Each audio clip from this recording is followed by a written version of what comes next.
In 1965, an elderly gentleman stood on the deck of a freighter in Boston Harbor and wrote this prayer. How will I make them understand this message of Krishna consciousness? I am very unfortunate, unqualified, and the most fallen.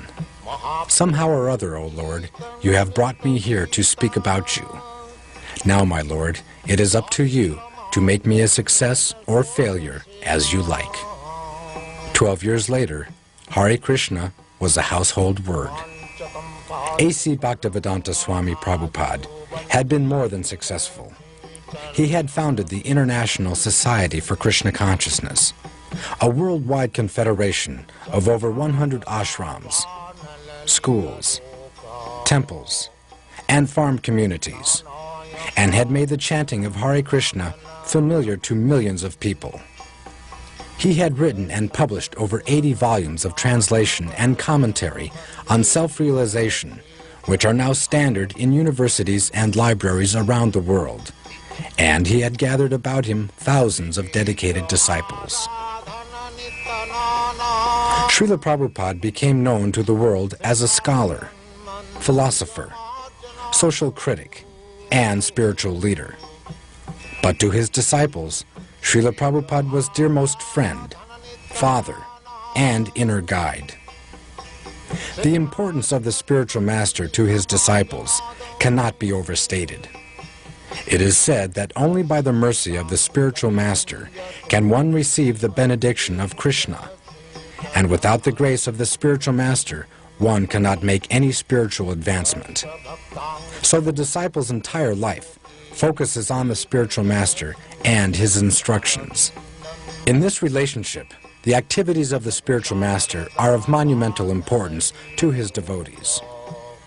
A disciple finds meaning even in the smallest gesture.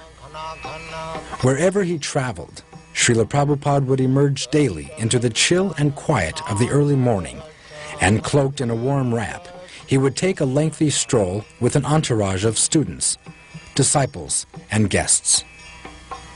Some mornings would find Srila Prabhupada immersed in contemplation or a quiet appreciation of natural scenery. At other times, Srila Prabhupada would speak at great length and often with considerable intensity on various subjects. During these animated discourses, Srila Prabhupada would turn the profound Vedic philosophy into a practical cutting edge that penetrated every sphere of life and thought. The word Acharya means one who teaches by example, and the following unedited footage provides an intimate glimpse into the exemplary life of Srila Prabhupada.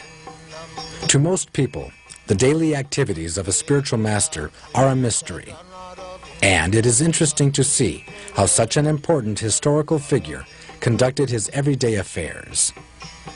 What emerges is an endearing portrait of an authentic spiritual personality.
Is that escaping?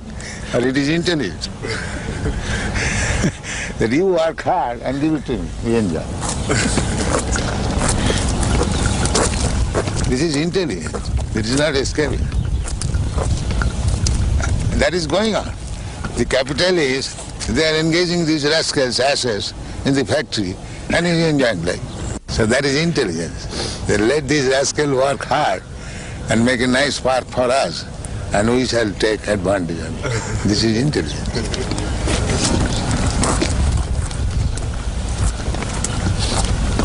And it is called Ajagar Vritti. Ajagar Vritti, Ajagar means the big snake is called Ajagar.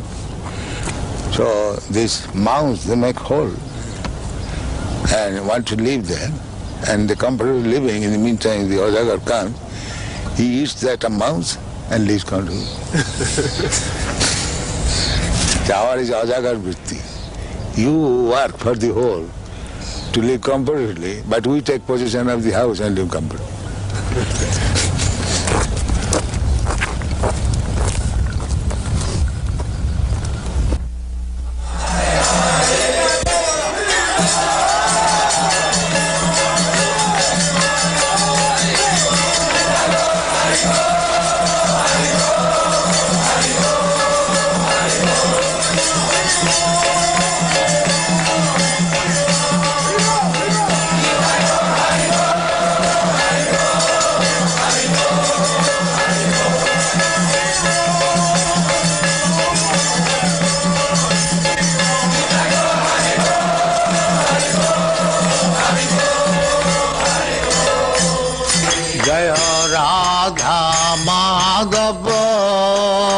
Kunj Bihari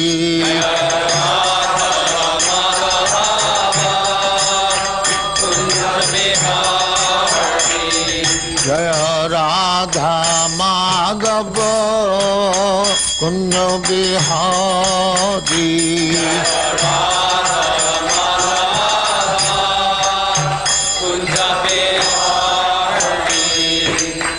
Yashodanandan ब्रजजन Ranjan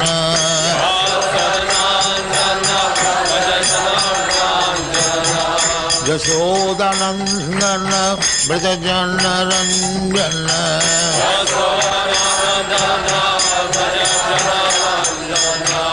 Jamuna तीर बनचारी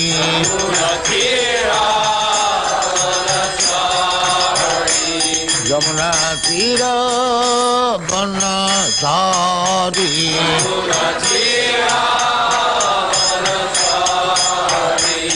जय राधा माधव कुंज बिहारी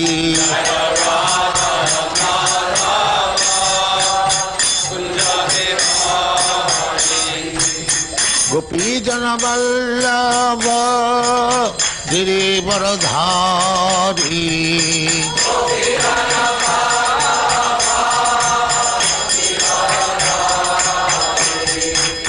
गोपी जन वल्लभ गिरिवरधारी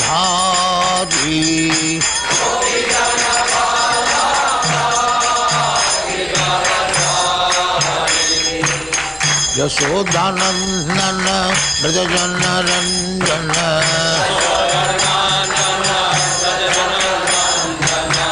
यशोदानंदन ब्रजजन रंजन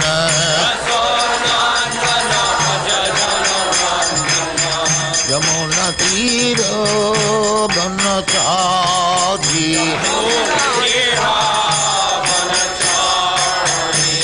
यमुना तीर बनचारी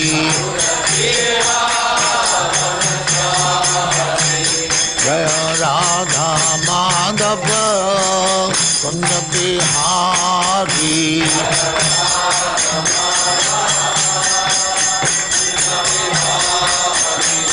जय राधा माधव कुंज बिहारी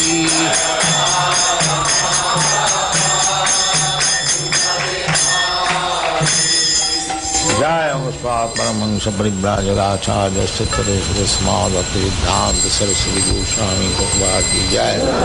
अनंत कोटि वैष्णव की जय। नामाचार्य श्री हरिदास ठाकुर की जय। प्रेम से कहो श्री कृष्ण चैतन्य प्रभु नित्यानंद श्री अद्वैत गदाधर शिवाचार्य गौर भक्तमंड की जय। Shri Radha Krishna Mo Gopinath Sam Khund Radha Khund Girivardhan ki jai, Vrindavan Dham ki jai, Navadvip Dham ki jai, Ganga Mai ki jai, Jamuna Mai ki jai, New Dwarka Dham ki jai, Swami Bhaktivinda ki jai. All glories to their Smriti. All glories to their Smriti. Thank you very much. All glories to you, Srila Prabhupada. Glories to you, Prabhupada. Om Namo Bhagavate Vasudevaya. Om Namo Bhagavate Vasudevaya.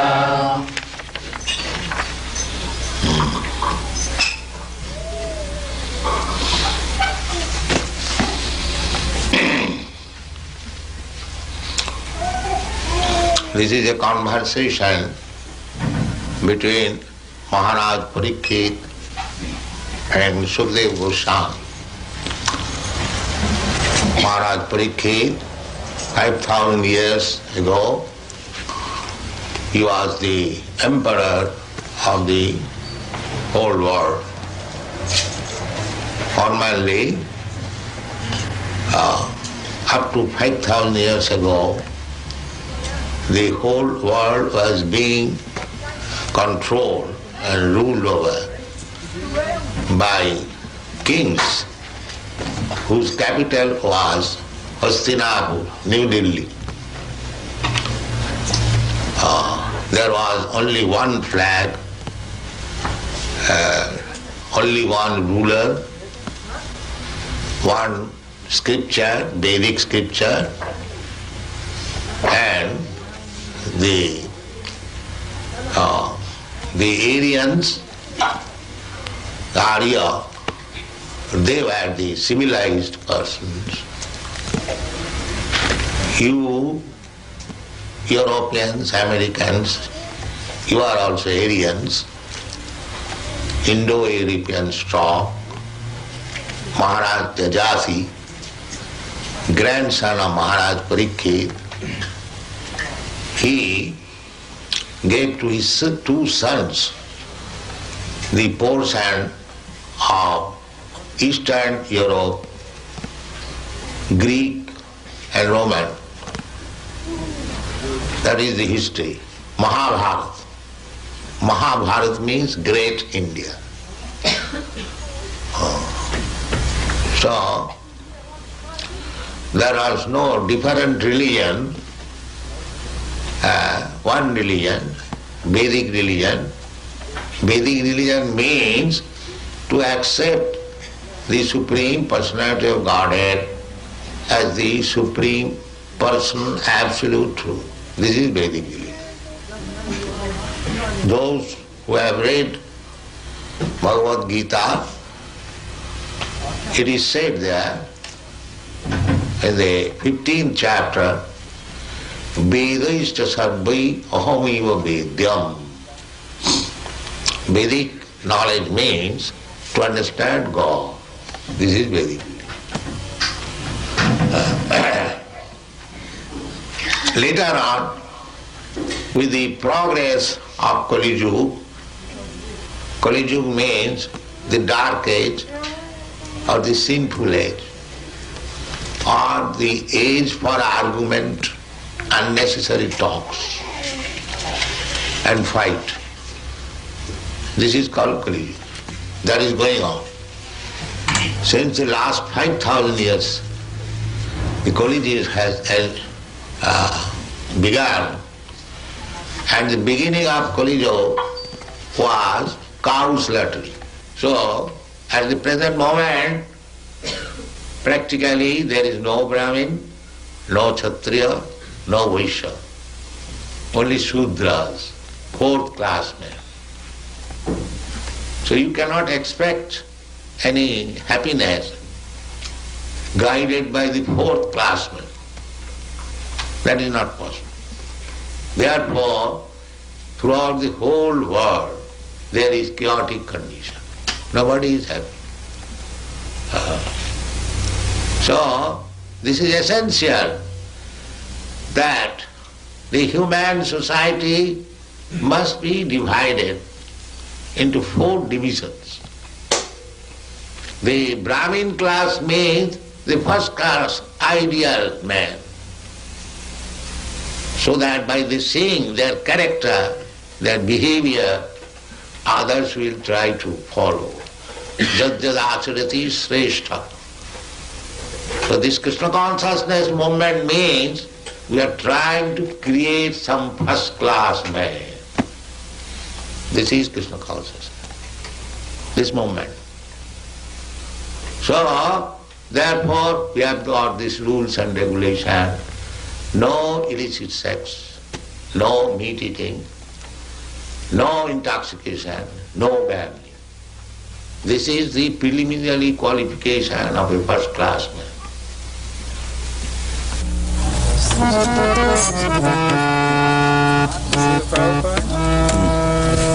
Prabhupada, on our tape recorder here that we have, we can make it so you can play nicely, and then later on at our own time we will take to play the Madanga and Kartals nicely.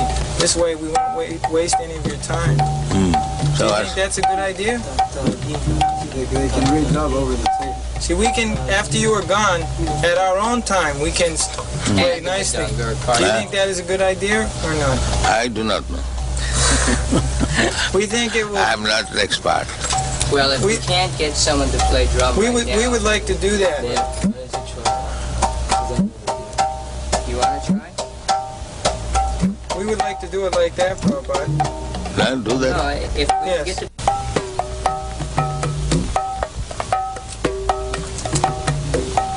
Gudange don't do three pada.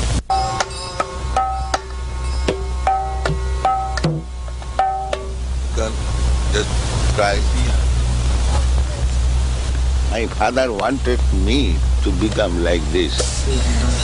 Know everything, what is going on. He never wanted me to be a worldly man, earning money. He never wanted.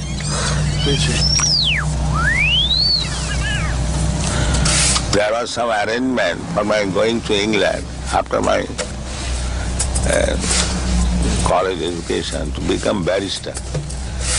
My father refused. No, my son is not going to be a lecturer.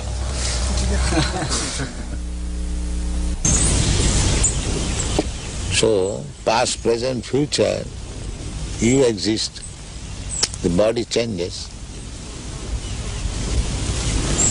Is it not clear? That's clear. Yeah. So therefore, the conclusion that when he will not have this body, he will have another body.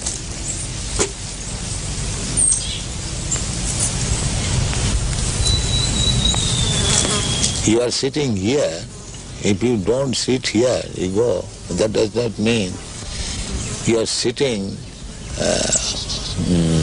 opportunity is lost. You are sitting here, you sit somewhere. Similarly, the change of body is going on.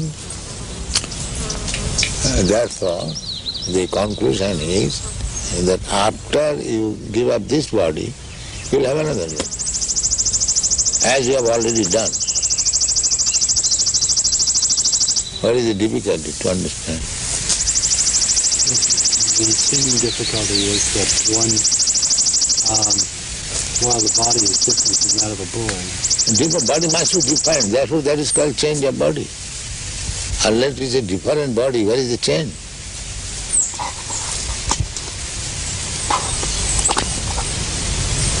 The memory is there, the boy, and or the spirit is there. The memory, sometimes we may not remember. Just like this child, he may not have memory when he was very small, but you have got memory. When he was a small child, you are doing something, or he was playing with some cats and dogs, but he does not remember that. But you remember it. So, simply because he has forgotten, does that mean that the incidences were not present? So this argument is not very strong because I cannot remember. You do not remember so many things.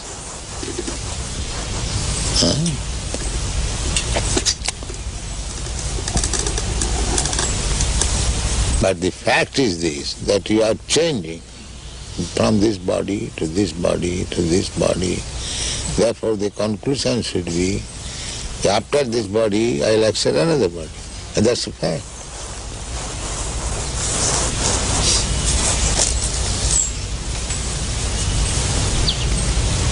As you have accepted in this life from one body to another body, there is a process how to accept it. Similarly, under the same process, you accept another body when this body is no longer useful.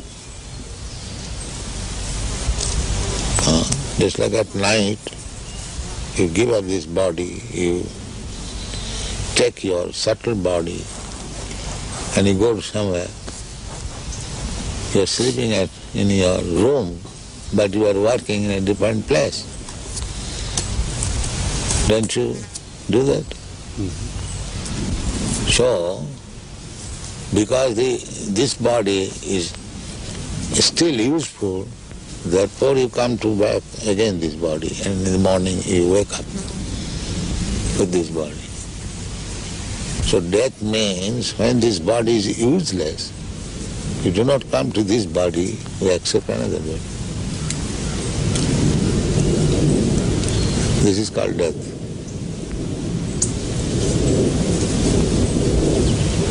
That subtle body takes you from this body to the womb of another mother by nature's direction, that this soul shall get this kind of body.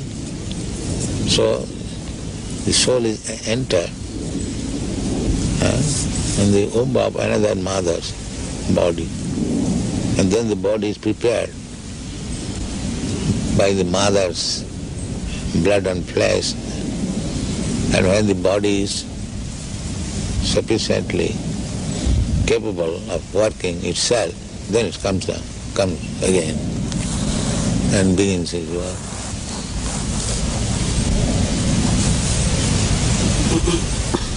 This is birth and death. The soul is eternal. Therefore, a sober man should think, why should I change my body?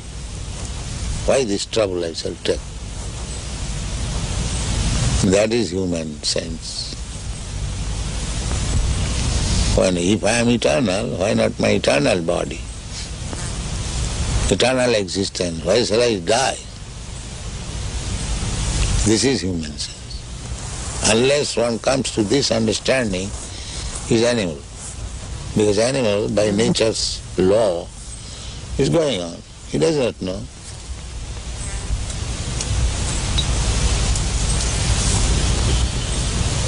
Then a human form of body, when he understands that I'll have to change this body, I'll have to get another body, then the question is, what kind of body I shall get? That is human intelligence. By nature's way, we are getting body, but that is on the selection of the nature according to my work. If I work like animal, I get animal body. If I work as demigod, I get demigod body. If I act as trees, then you get tree body. If you acted like dog, you get dog's body. Nature's way. Therefore you find so many varieties of body.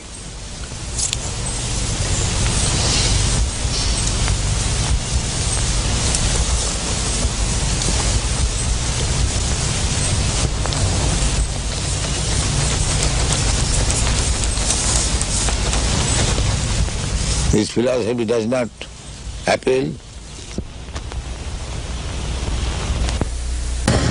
natural. I want to love. It is not unnatural. When that love is reposed to Krishna, that is what it is. The Mahabali, they are frustrated. They want to make this love into judo. They cannot understand Krishna's love with gopis. They think it is another edition of this material. How are you? Are you good, Prabhu? How are you? You look better. You are looking better, brighter. And I saw you leaving last week. You have got so much talent for serving Krishna. Everyone has that. That I am speaking.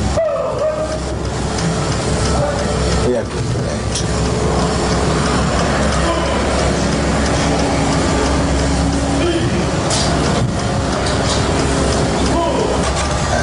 So that modern man can understand.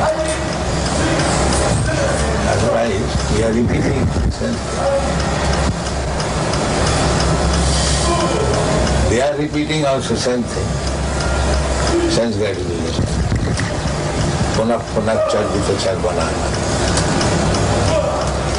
But because that is material, they are not getting happiness. But the spiritual thing, we are chanting the same Hare Krishna, simply, repeating, but we are getting transcendental meaning. What we are doing? Same Hare Krishna, Hare Krishna. So, process is the same, the subject matter is different.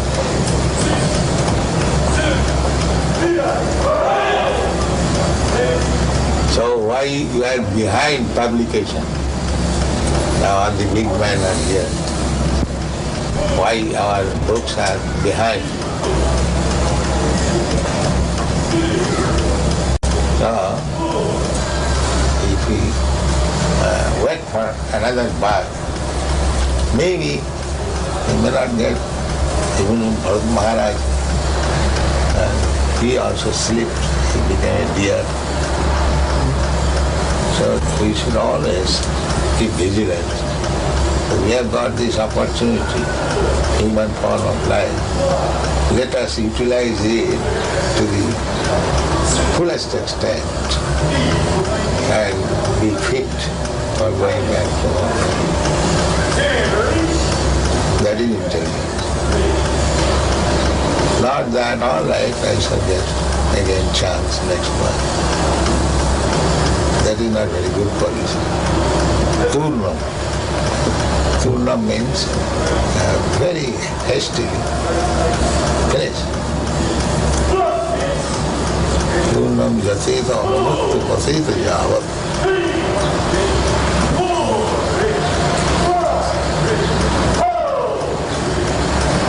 These people are wasting time.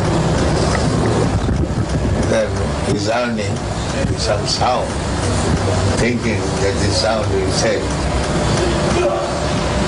this is my foolishness, mura.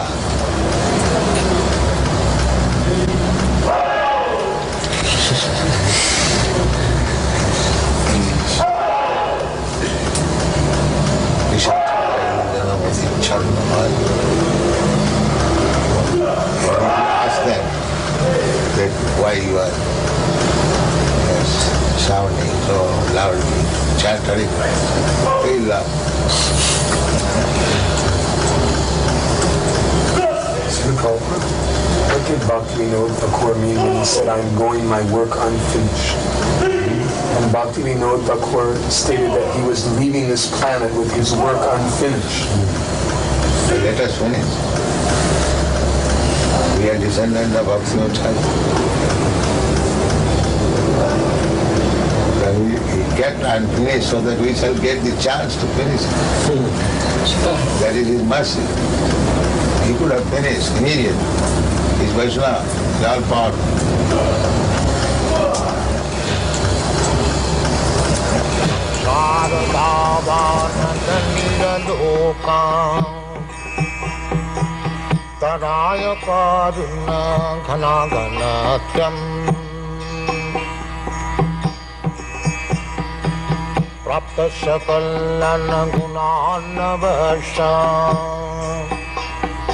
Bande Gurasi Charanarabindam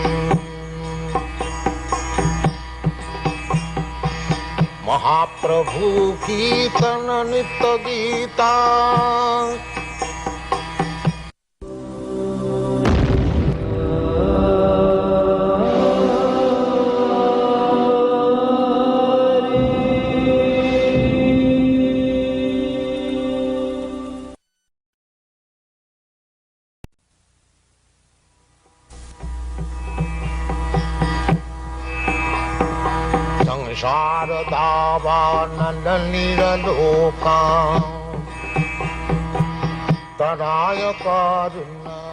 In 1965, His Divine Grace, A.C. Bhaktivedanta Swami Prabhupada, a Vedic scholar and holy man in the renounced order of life, left India for America to transform a bold vision into a historical reality of global dimension.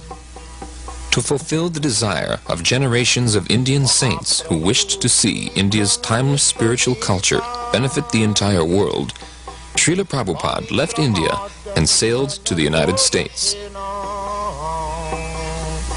When he arrived by freighter, he was practically penniless, but after nearly a year of struggle, he established the International Society for Krishna Consciousness in July of 1966. In the years that followed, the society grew rapidly, and Hare Krishna became familiar to millions of people. Srila Prabhupada became the focal point for the public's interest in the Hare Krishna movement, but he was never too busy to carefully answer any question. And, with each and every encounter, he would open the doors to the ancient philosophical and spiritual knowledge of India. An Acharya is one who teaches by example. By his personal example, Srila Prabhupada demonstrated that the soul, the self, is naturally eternal, full of knowledge, and full of transcendental bliss. When a living being is awakened to his original constitutional position of Krishna consciousness, he becomes filled with sublime, exalted spiritual emotions that have no material counterpart. As a great self-realized and God-conscious saint, Srila Prabhupada often exhibited the spiritual happiness that Krishna describes in the Bhagavad Gita. That sacred and ancient fountainhead of wisdom has this to say about the final state of human perfection. In that joyous state, one is situated in boundless transcendental happiness and enjoys himself through transcendental senses. Established thus, one never departs from the truth, and upon gaining this, he knows there is no greater gain. Welcome. Thank you. You founded the Hare Krishna movement some 7 years ago in 1967, did you not? Yes. In a capsule, what is the movement? The movement is to awaken God consciousness of the human being. The human being is distinguished from the animals, that the animals cannot understand what is God. Mm-hmm. And if the human being also does not understand what is God, then he is animal. I see. And so your movement is to bring about an understanding of God among human beings. Yes. And Hare Krishna means what? Hare Krishna means addressing the energy of God. Hare means the energy of God, and Krishna means God. Mm-hmm. Okay. You were here yesterday and to attend your annual festival that was held here in Golden Gate Park, and we were there too. And in fact, here it is. A few thousand people came out to hear it. How many people are now disciples of the Krishna consciousness movement? Dedicated life, about 10,000. About 10,000 dedicated in ones. the Western world. Your Grace, is there any significance at all in the shaved head? Why are heads shaved? We keep ourselves very clean, that's all. Oh, it's just a cleanliness thing? Yes. Is there any significance in the color of the robes? At least at the present moment, people think that by keeping long hair, it becomes very beautiful. I see. Yes. So we are against that. Just as simple as that. Is there any significance in the yellow robes? Yellow robe is the dress, those who are dedicated. It could very well have been a blue robe. It's something that was arrived at. This saffron. Your Grace, why do you feel that so many people are pulling away from the traditional religions in this country, such as Christianity and so forth, and going for the trying to understand the Eastern religions? We hear a lot of swamis and gurus and other type of yogi and so forth. Why do you feel that people are pulling away from the traditional Christian standards here? But we see that the Christian churches, especially I've seen in London, mostly closed. People are not interested, or the Christian leaders, they cannot make them interested. Why? Did Christianity fail the people, which is why they're turning to other things? Or? I think so. You say that Hare Krishna consciousness pretty much takes the absolute truths from the Bible, the Quran, the Torah, and the Vedic. Yeah, everywhere. Everywhere. Religion means to understand God. I understand, but do you feel that in getting truths from various places like the Bible and the Quran and so forth, don't you run into conflicts at all or contradictions in those particular philosophies? No, I don't find any conflict, because the ultimate goal is God. So you have to understand God and try to love Him. So you can go through any religious process. If the goal is attained, that you understand what is goal, and you try to love Him, then your life is perfect. Why do we see so many of your followers chanting almost all the time? Chanting means to keep association with God always. So you have to audibly chant Hare Krishna? Yes. This is transcendental vibration. Just like a radio message, if you keep contact with the radio message, then you know everything what is going on outside.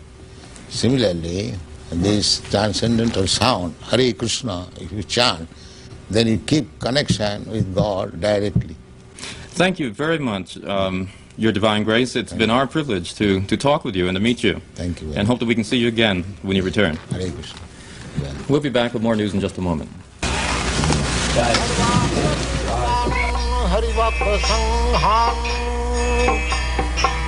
Daiva tripting bhajata sadaiva. Daiva tripting bhajata sadaiva. Vande Gurasi charanarabindam. Vande Gurasi charanarabindam. Yes. Very much happy, because these American boys are helping. It is due to their cooperation the movement is spread all over the world. Where will you go from here? In America? What is the date I entered? In Hawaii? She's asking where you will go after Dallas. Where will you visit? Oh, from Dallas I will go to New Virginia. West Virginia? From there I shall go to London. Are you pleased with the Krishna movement in the United States? Do you think it's growing? What do you think? I think it is. And this pleases you. It is growing very fast. Do you Not think... only growing, but growing very fast. And the flowers of your country, the young generation, they are taking it very seriously. These boys, these girls, they are taking it very seriously. Do you think that the children you see here will carry on? We are creating another generation Krishna conscious. So it will continue. What does Krishna offer that some of the other religious beliefs of the world? Krishna is God. So other religion who follow God consciousness, so there is no difference. It may be different some name, but religion means God consciousness. Without God consciousness, there is no religion. And what does worshiping in your way, is it any better than worshiping in another way? Is it a more direct contact with Krishna? Well, every way is nice, provided the followers are nice. Unfortunately, the principles are not followed. Just like in Christian religion, it is said, thou shalt not kill. But killing is very good thing here in the Christian world. The killing simply. So many slaughterhouses. That is not Christian religion. But followers, they do not follow the rules and regulations. That is regretted. Otherwise, it is very nice. Our also principle is no meat eating. That means there is no killing of animals. Every religion says like that, but the followers do not follow. The Krishna religion teaches that women are to be subservient to men always. Why? The Krishna religion teaches that women should be subservient, should be subordinate to men. He's asking why. Well, not should be, they are, by nature. What do you think, your position? I don't believe in that, of course. I disagree. But if voluntarily become subservient to a man, that is the nature. Does that make them less of a being? They are seeking to become subservient, attracting man. Take me as subservient. That is natural. Even psychologically, it is analyzed that the brain of man is up, they have seen up to 64 ounces, whereas the brain of woman, they have not found more than 36 ounces. But women live longer than men. Women live longer than men. Not necessarily. So yes, we got you. Sometimes it is. My grandmother lived about 100 years. My mom. So sometimes it happens. You see, now how It is not restricted among women. There are men also. How old is the movement? Well, from historical point of view, it is about 5,000 years old. Why has it just begun to really catch on in the Western world? I mean, just recently, in recent years, has it begun to sweep the Western world? Why is this? The Western world, the younger generation were being frustrated, the hippie movement. So, when they saw something tangible, they accepted it. What things would, if everyone in the United States believed in Krishna to the extent that you do, what would happen to this country? How would it be transformed? They'll be very happy and peaceful. There will be no more hippies. What would you describe as a hippie? Someone who smokes. You know better than me. Something extraordinary. How do you respond to this? How should people who follow your beliefs, how should they respond to other people who are criticizing them and for the way that they? Well, this criticism, you criticize me, I criticize you. That is going on. Even there is no change of dress. It is man's nature to become envious, to criticize others. That is material nature. So you think that they're envious because they're criticizing? Yes. Because of the happiness that the people have? Certainly. Sometimes they inquire, are you Americans? Because they never saw Americans so peaceful. And even the priests also, they very much appreciate. In Melbourne, the Bishop of Melbourne and the head of the Scottish Church and many church people, they very much appreciated, invited me and talked. And in a society of that, San Francis, there were hundreds of fathers. The meeting was attended. I spoke for 1 hour, and they very much appreciated. I applauded for 10 minutes, and they accepted. And Reverend Powell, he gave declaration that we have no alarm from the Krishna movement. Do you, this is your 3rd visit to Dallas, is that correct? I think so. 3 or 4? Third. Why was Dallas selected as the point to establish the school? I believe this is the first school, isn't it, in the United States to be established? Why was Dallas particularly chosen for the school? Krishna's choice. Krishna's choice. He chose Dallas. Yes, we got a nice house, and we accepted. So it was Krishna's choice. Where does the Krishna National or the International Krishna Organization get its funds? From simply donations? They've been criticized occasionally for being very wealthy. Yeah, that is our reputation. Even in Indian Parliament, this question was raised.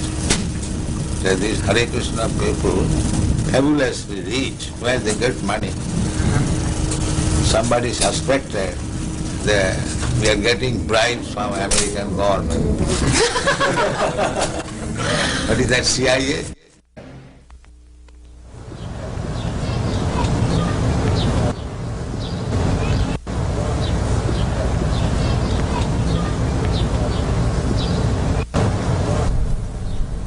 So if you are theologians, then you must know what is God and abide by God.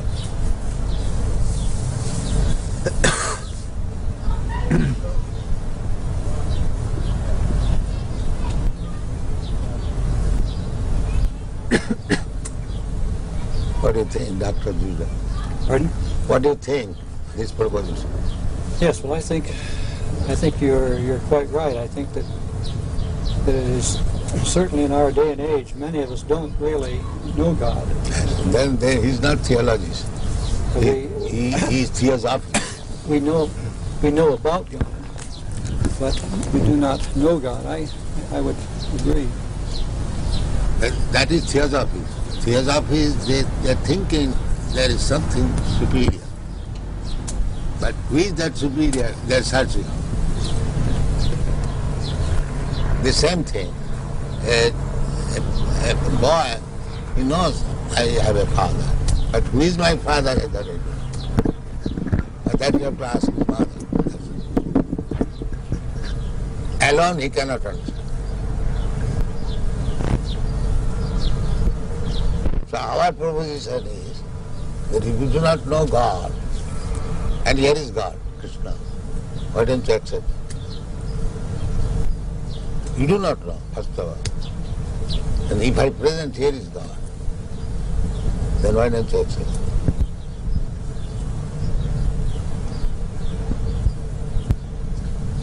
What is the answer? We are presenting God, here is God.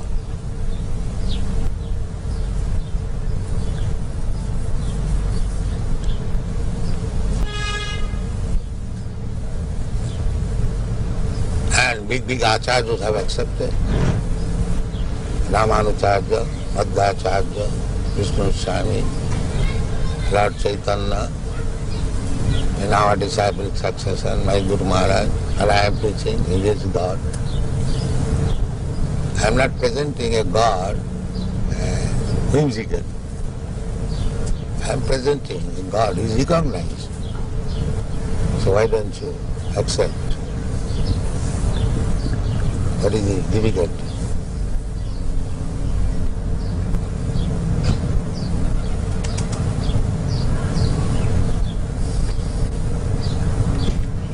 I suppose one of the difficulties for certainly many in the older generation is that we follow certain patterns of life, and And you are not serious about God.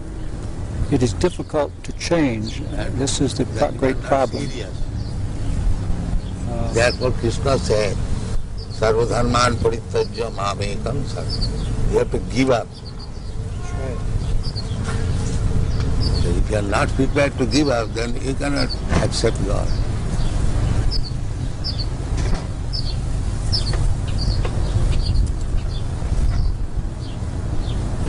I think you're being a little unfair to Dr. Crossley. I think what you say is true, that it's the most important thing we can do is to seek and know God.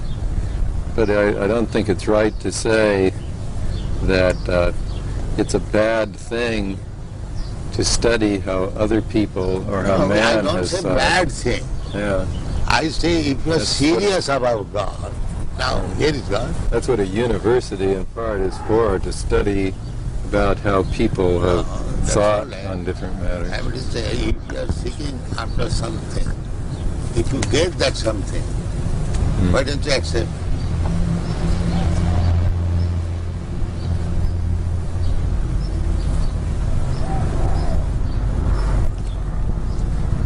Do you believe that Christ said that Krishna was his father?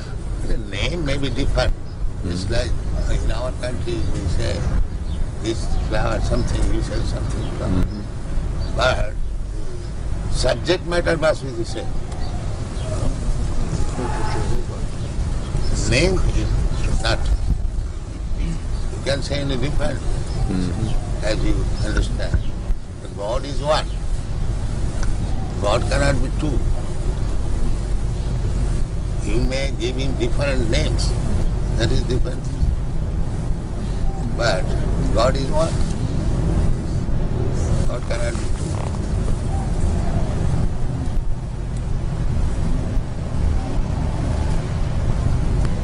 two. You pay tax to the government, and the tax is distributed in so many departments. So it is not your business to go every department and pay tax. Pay to the treasury of the government, it will be distributed. This is intelligence. And if you say that why shall I pay to the treasury house? I shall pay this department, that department, that department, that department. You can go on. But it will never be sufficient.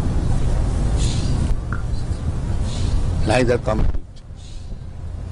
So you may love humanity, but because you do not love Krishna, therefore do not love the cows, you send them around. So your love will remain defective. It will never be complete. And if you love Krishna, then you love in the small ant. You will not interested even to kill even an ant. That is real love. I agree with you that we love very badly and we slaughter the animals. So badly love is not love. But is the converse true, that we chant very well and that we can love Krishna even when we cannot love our fellow people? You are chanting, you are also working. It is not that. You are simply sitting down and chanting. Because you are chanting, therefore you are loving everyone. That's a fact. These Hare Krishna chanters, they never agree to kill any animal, even a plant, because they know everything is part and parcel of God. Why unnecessarily one should be killed?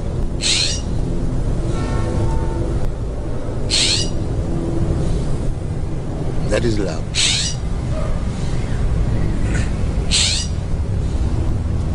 Love means never killing? There are so many things. It is one of the items. Yes, that's why. Do you kill your own son? Why? Because you love him.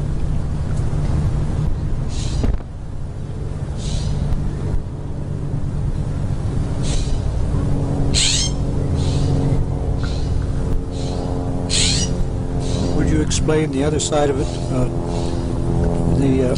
The fact that, of course, the Bhagavad Gita has its setting on a battlefield in which Krishna enjoins Arjuna. That killing and poor animal who is supplying milk, you are drinking milk, your mother, and you are killing. This killing and that killing is not the same thing.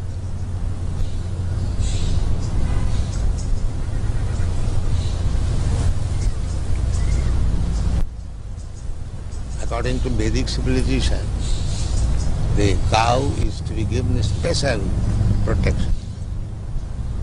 Why? It is recommended for the cow. It does not say of other animals. Srila Prabhupada, you are aware that they advanced the argument of mesmerization against chanting. That's good. That's good. If you can mesmerize, that is, Dr. Judas admitted that you can mesmerize the drug-addicted hippies and engage them in understanding Krishna. It's a great achievement. Yes? It's not mesmerization. Whatever it may be. Dr. Judas admitted.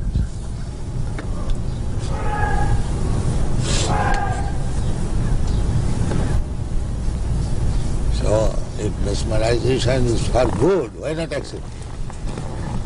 If it is for bad, then it is an evil. If it is doing good, why not accept it? What do you think? I don't know how to react. I think I agree with you. If it is good, everything good should be accepted.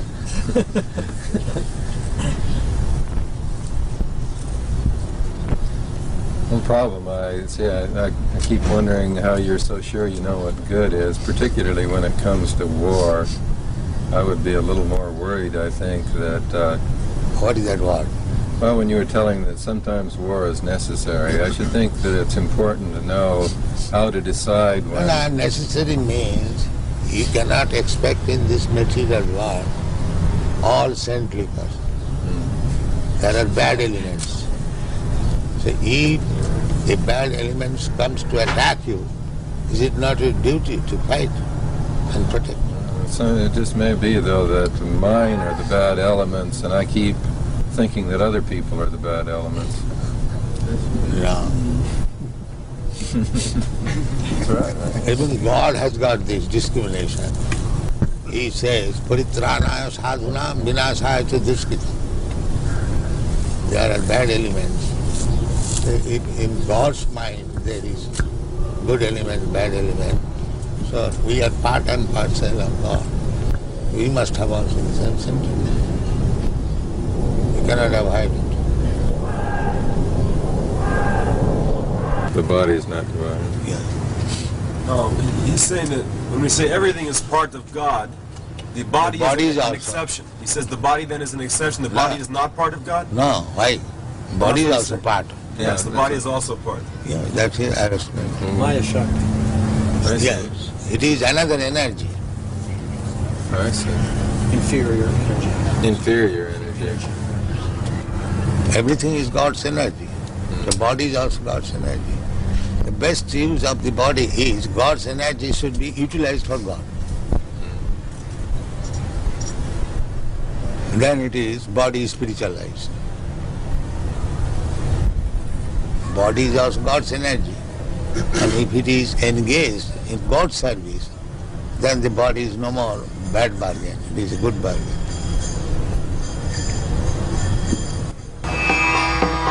Samsara davananda lokam taraya karuna ghana ganatyam prapta sakalana gunana varsha Vande Guru Sri Charanarvindam.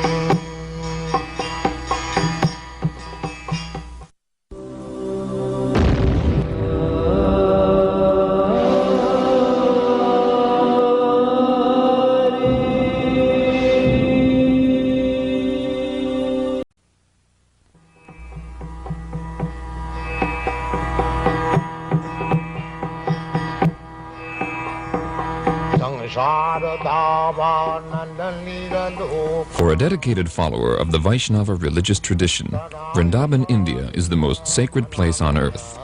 In 1965, His Divine Grace A.C. Bhaktivedanta Swami Prabhupada left the holy city of Vrindavan to deliver the message of Krishna consciousness to the Western countries. At the request of his spiritual master, Srila Prabhupada gave up his peaceful and contemplative life there in order to preach the most profound wisdom of ancient India to the rest of the world. No one could have imagined that in a few short years, Srila Prabhupada would have created a revolution in spiritual consciousness and become the Acharya, the spiritual teacher to so many people. He had founded the International Society for Krishna Consciousness, a worldwide confederation of over 100 ashrams, schools, temples, and farm communities, and had made the chanting of Hare Krishna familiar to millions of people. And he had written and published over 80 volumes of translation and commentary on self-realization, which are now standard in universities and libraries around the world. Srila Prabhupada circled the globe 11 times between 1966 and 1977, and he met countless political, social, and religious leaders in scores of countries on every continent. He would speak at great length, and often with considerable intensity on various subjects. During these discourses, Srila Prabhupada would turn the profound Vedic philosophy into a practical cutting edge that penetrated every sphere of life and thought. Srila Prabhupada taught that there can be no real peace or brotherhood in human society as long as we are murdering our brothers, the animals. Nature's laws of karma, action and reaction, ensure that violence is repaid with violence. In other words, as you sow, so shall you reap. Srila Prabhupada's views were always persuasive because they rested on systematic logic and sound philosophy. He once said, "Philosophy without religion is mental speculation, and religion without philosophy is sentimentality."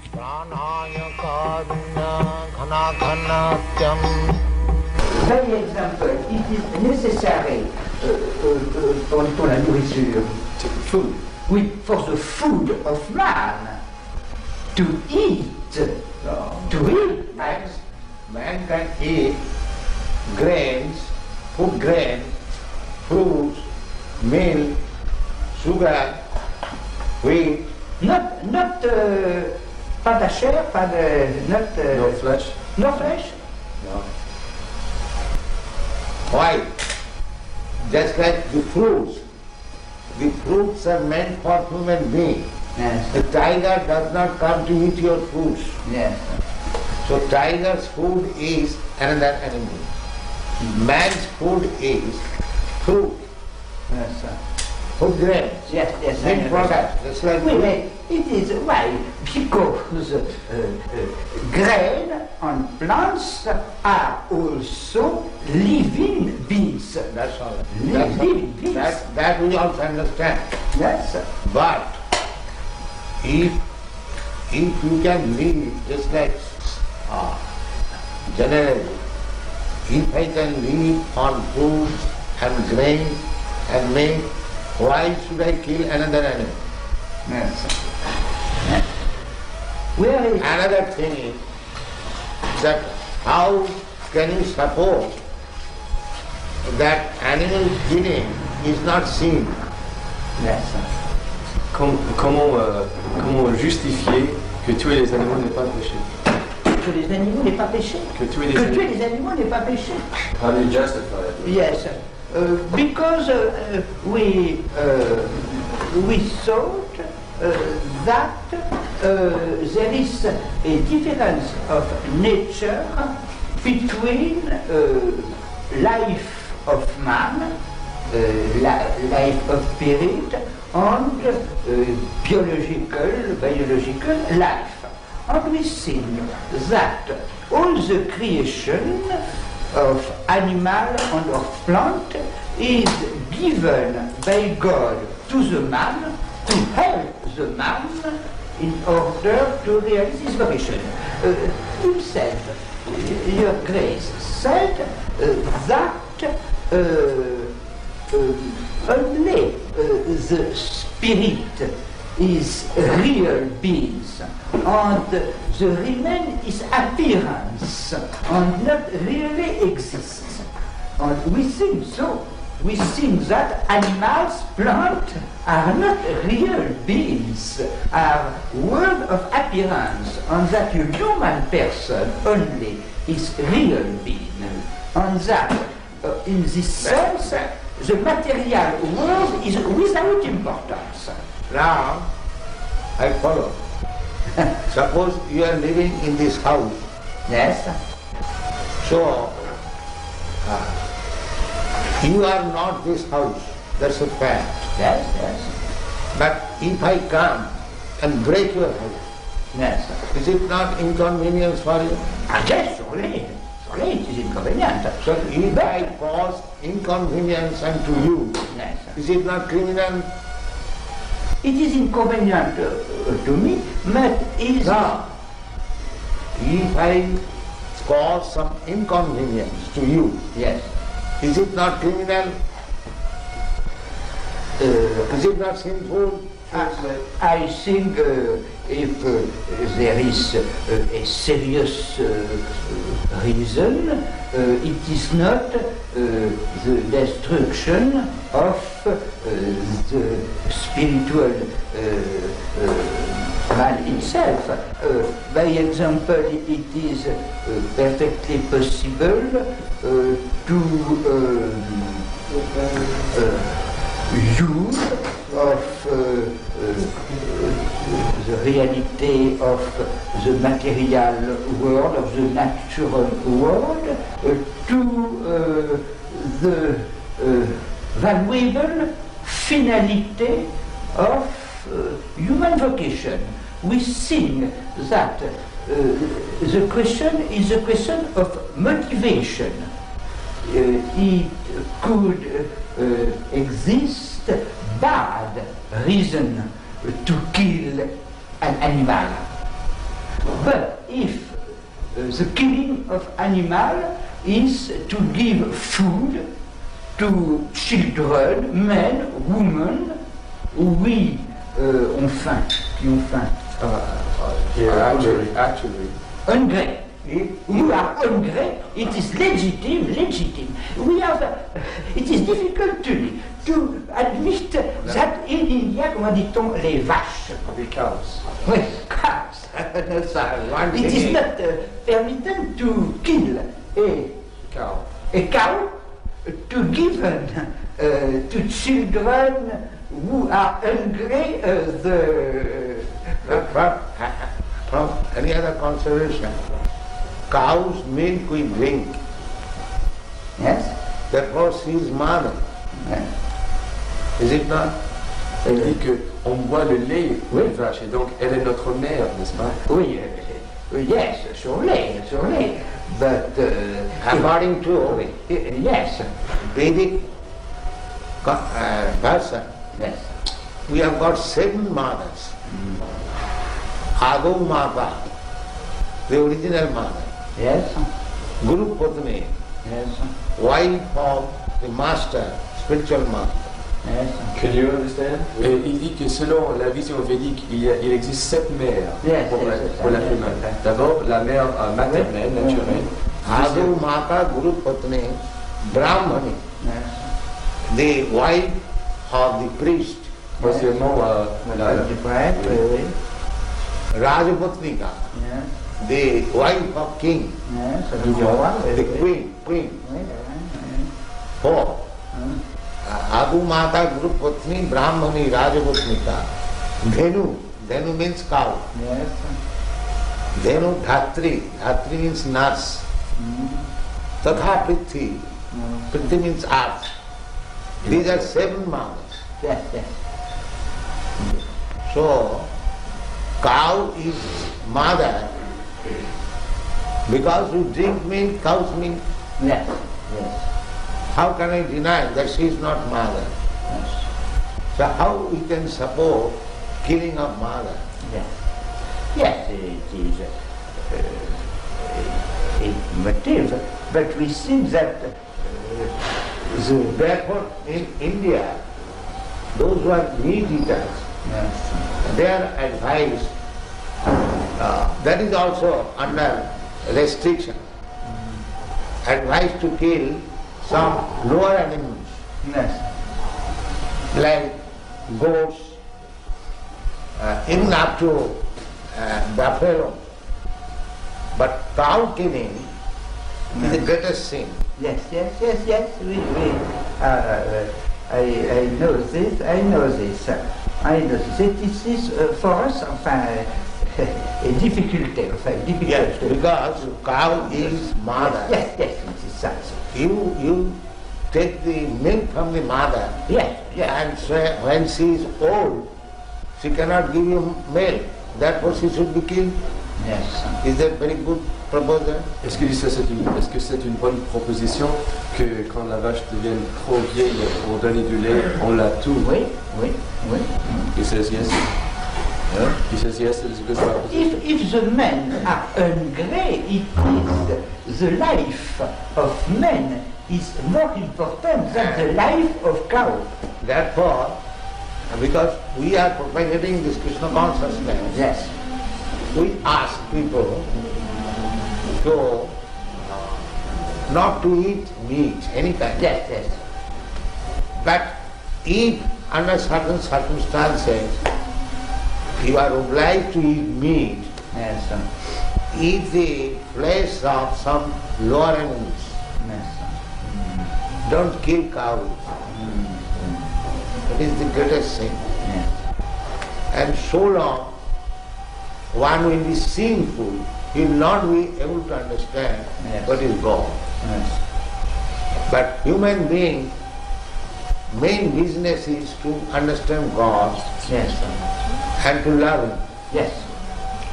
But if he remains sinful, neither he can understand God and what is the question of loving Him. Yes. Therefore, at least from the human society, this cruel maintenance of slaughterhouses must be stopped. Il dit que parce que il est recommandé dans les écrits védiques que si on doit manger de la viande, c'est mieux de tuer des animaux inférieurs à la vache. Et donc ces abattoirs qui existent actuellement doivent être fermés si on veut avancer l'espèce humaine. I think that perhaps this is not an essential point. I think that in this realm the uses of various religions can be good. The important is to love God, but the commandment practical can be various. That's like God. If God says that you can do this, that is not sin. But if God says that you cannot do it, then it is sin. That is our pleasure. Isavasanidam sarvam. Everything belongs to God. That's it. Under the influence of Maya, we are thinking, and this is my fault. Just like suppose this cushion, where from the wood has come? Has anybody produced the wood? Who has produced? It is God's property. Is it not? You are a barrister, you can judge better. That was the argument he used. No, it wasn't quite like that. Originally everything belongs to God. So why you are claiming it is mine? One must know the property is Father. That is the real knowledge. Now, whatever Father has given me, I will use it while shall I encroach upon my other brother, which he has got from his father. This is good sense. Why shall I fight with my other brother? My father has given him this property to him, so let him use that. And whatever he has given me, let me use it. Why shall I encroach upon his property? I can understand. I'm sorry. I can understand when you say don't encroach on other people's property. And I think if I understand you correctly, what you're saying is that if you have something, your father has given you something, and someone else wants to use it, well, let him. I can understand that, but don't you get to the stage, or can't you get to the stage at times, that for some reason or other, you don't want him to use it? We are believing that everything belongs to God. If someone else does not believe in that concept and tries to use what we're That is using, wrong. That I say. That is the wrong concept. Well, how do you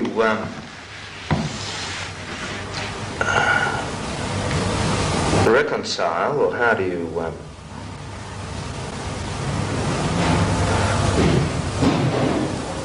work out a situation? If everything belongs to God, we have to run society. But you don't forget that everything belongs to God. Because you have to run society, it does not mean that you forget the real thing. Well, so I really don't object to that idea at all. But the thing is that the system we're working within has got different concepts. You should be rectified. We should be rectified. the system should be rectified. First thing is that everyone should be convinced or understand clearly that everything belongs to God. But they have no conception of God. That is, the whole human society at the present moment, majority, they are godless, especially the communists. They don't acknowledge the scientists, the philosophers, the scholars, all godless. You can't say that scientists are working in a way that is opposite to God's will. Oh yes, I have met many scientists. They say that we shall solve everything by scientific advancement. We have done already. This is like, but just because they are... Like there is a big theory, chemical theory, one big scientist, big or small, whatever he may be. He has got a Nobel Prize. It's medium-sized. It's medium-sized. Yeah. He is making the theory, the life has come from chemical, the chemical family. Chemical evolution. Darwin's theory is also that. This is the big scientists. They are so full that life has come from matter. Where is the proof? It's not a very good... lecturing in California University, and there was one student, his mind is happy. He challenged him that he to get the chemicals, whether he can manufacture life. That answer was, that I cannot say. What? You are putting this theory that life has come from chemical. So science means observation and experiment. Now, experimentally prove, get the chemicals and produce a life. They're trying. That is another business. When you are trying to be a lawyer, a barrister, that does not mean you are a barrister. When you are a student of law, you cannot say that I am barrister or advocate. You cannot say. You are trying to be, that is another thing. Well, that's what they're trying. But while they are trying to be, they are taking the position of leader. That is the misleading. That is described in the Srimad Bhagavatam. Andhadatham dhairupuniyama. One blind man is trying to lead many other blind men. What is the use of such leading? But can't you have people doing good for the sake of goodness? He does not know what is good. But there are certain things. That's why I say blind. There are certain things which intrinsically are good. Real goodness is to understand God. That is real good. There are certain things that you don't, that are good, that you can accept as being good, just by themselves. You see an old lady who gets run over by a car. You go and help her. Now, there are certain things that are good by themselves, I think, and that people will react and do the good thing, even though they mightn't have any concept of God. No. Unless you have got the real platform, how you can do good? Just like our Madhuri Maharaj was civilized to you, they have done some good legal affair. But unless you are a lawyer, legal man, how can you do it? You have a mind to do good. But if you are not a lawyer, how could you do it? But there would be a lot of lawyers that do good without God. I am talking of yourself. If one does not know what is good, then how will do good? The first business is that he must know what is good. Then he can do something good. Otherwise, what is the use of jumping like monkey? So therefore, anyone who is posing himself as leader to do good to the society, he must know first of all what is good. But you should see whether you are successful. And what is the standard of success? The standard of success is whether you have pleased God. Read this. What is it? Ata pungbi divasreshta. Ata pungbi.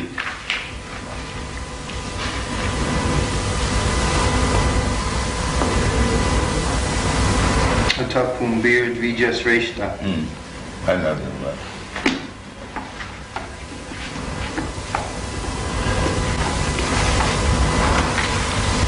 Tapumbir dvijasreshta varnashram vigbhagjaha svanus isyasya dharmasya samsiddhi haritosanam. O best among the twice born, it is therefore concluded that the highest perfection one can achieve by discharging his prescribed duties, dharma, according to caste divisions and order of life, is to please the Lord Hari. That is it. That should be it. So, whether by my profession, by my business, by my talent, by my capacity, there are different categories. Whether I have pleased God, then it is okay. India is still, if one has a very good garden and flowers, if somebody goes, sir, I want to take some flowers from your garden for worshipping God. Yes, you can take. They will be very glad.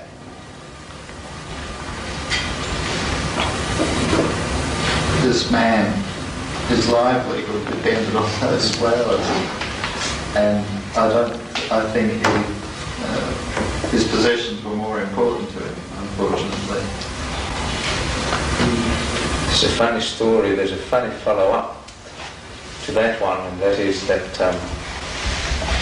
the flowers were taken from two men that ran nurseries, and we had to go through an appeal finally to get home. But just before the appeal came on,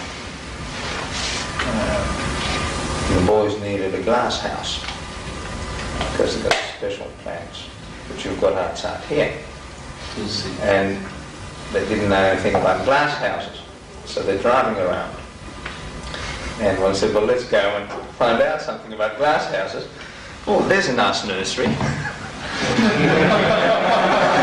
So the car drives up, you see, and devotee goes out, and he said, excuse me, sir, but we're interested in glass houses. He said, will you please get out of my land? Say nursery.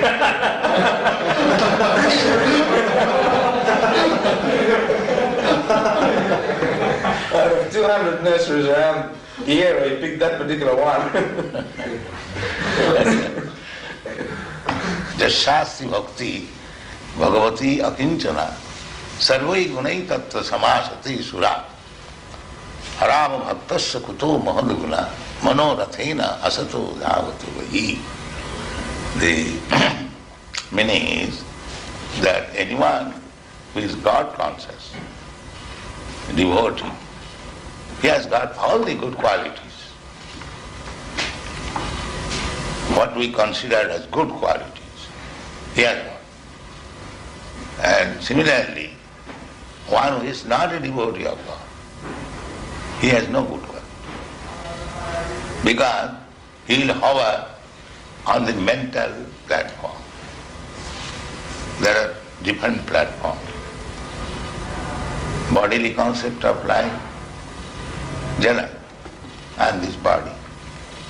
Therefore, my business is to satisfy the senses. This is bodily concept of life. And others, they are thinking, I am not this body, I am mind. Well, they are going on mental speculation, like philosophers, thoughtful men. And above that, there is intelligent class of men practicing some yoga, and spiritual platform is above that. First bodily concept, gross, then mental, then intellectual, then spiritual. So this Krishna consciousness movement is on the spiritual platform, above body, mind and intelligence.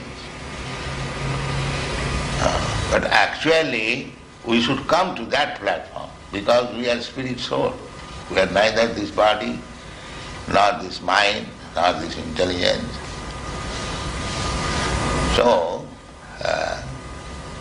one who is on the platform of spiritual consciousness, they have got everything. Intelligence, proper use of mind, proper use of the body. And everything is there. He must be at the same time, although he is hero, he must be generous. Just like Alexander the Great, perhaps you know the story. He arrested one thief. So when he was arrested and he was being judged by Alexander, the thief pleaded that what is the difference between you and me? You are a great thief, I am a small thief. So Alexander understood it and got him released. Yes. This is generosity. He must agree to the principle. Well, there's another one, the battle. Remember the big battle where the opposition, what was his name, was on the ground, and he said... Abhimanyu was surrounded by the Maharathis. There was no mercy then. So now Karna was objecting that you cannot shoot a man if he gets off his chariot. And Krishna said there was no mercy with Abhimanu, so therefore there will be no mercy now. Tit for tat. But where was the generosity then? Then what that is happening? Tit for tat. Was that generosity? Was that, where was the generosity? That is war tactics. That is war tactics. He's going to bring some prasadam for you. Give some prasadam for them. Yeah. We invited everyone over to Ukasrava's house one night. We had a big party, and Wally came and Raymond came, and they became very much addicted to prasadam.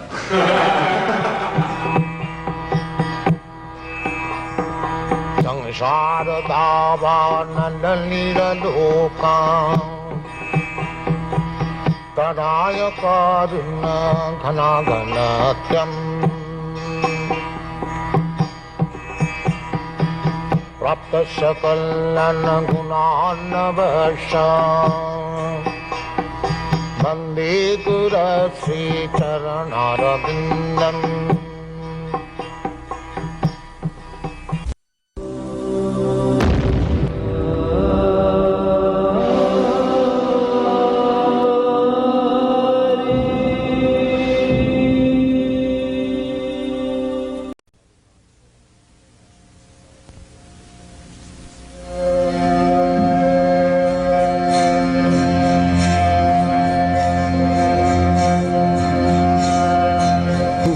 Srila Prabhupada, people often ask. At various times, he was known as a scholar, a philosopher, a cultural ambassador, a prolific author, a religious leader, a spiritual teacher, a social critic, and a holy man. He was not one of those modern entrepreneurial gurus who come to the West with slickly packaged, watered-down versions of Eastern spirituality, promising instant well-being to anyone who could spare $50. Srila Prabhupada was rather a true holy man, one who could be called an Acharya, which means a spiritual master who teaches by example. After arriving in the United States in 1965 at the age of 69, Srila Prabhupada formed the International Society for Krishna Consciousness, which developed into a worldwide spiritual community with hundreds of ashrams, schools, temples, and farms, and with thousands of dedicated disciples who made Hare Krishna a household word.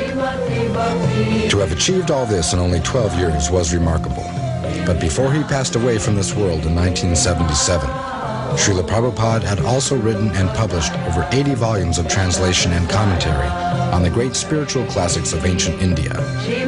His books were welcomed with great critical acclaim by the Western academic community and by scholars from India as well, and they became standard texts in almost every university and library around the world. Srila Prabhupada had also succeeded in transmitting the profound wisdom of the ancient Vedic culture in a form and style that was clearly understandable to the average modern man. He could somehow explain even the most difficult philosophical concepts to people who were totally unfamiliar with the complex Indian religious tradition. Srila Prabhupada circled the globe 11 times between 1966 and 1977, and everywhere he went, he taught the same basic truths, the fundamental principles of religion that constitute the cornerstone of spiritual understanding for everyone, no matter what their nationality or religion.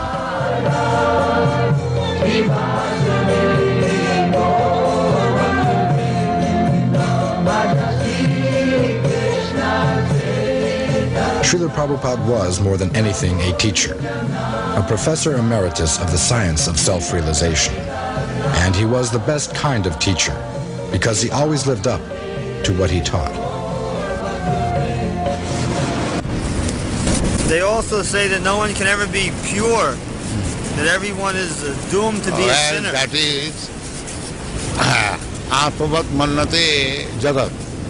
That is the conditioned soul's qualification, that he is a fool, he thinks other fools. everyone, he thinks he is like me.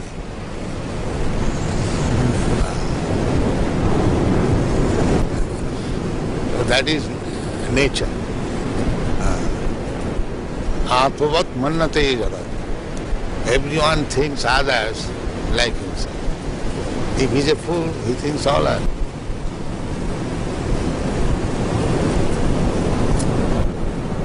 So these things are no argument. Nobody has seen God. How do you take these statistics? Can you say like that, any statistics that nobody has? Maybe you have not seen him or has seen God. That is quite possible because you have not studied all the men of the world. Yes. Then how you can say nobody has seen? You have not seen the man who has seen him. So the man he will not admit his fault. He will accuse others. Nobody has seen God. Why? You may not have seen, but why you say nobody has seen? You have not seen that person who has seen God. Therefore you say like that.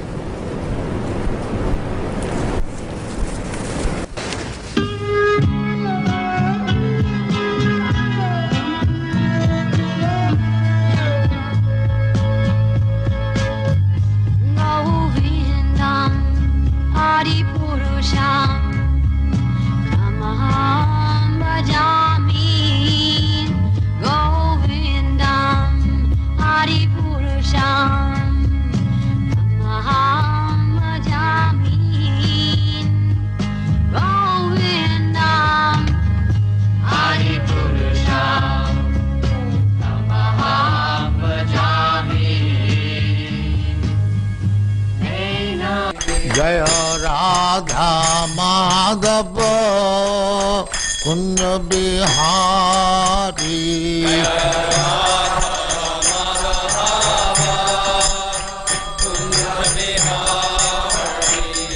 Jaya Radha Madhava Kunja Bihari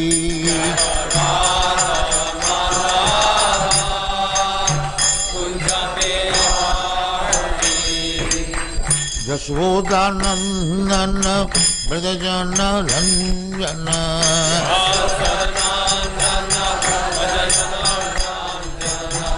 Yashodanandana Brajajana Ranjana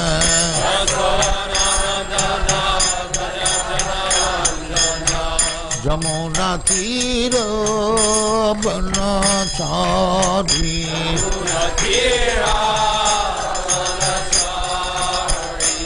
Jamuna Tira Banachari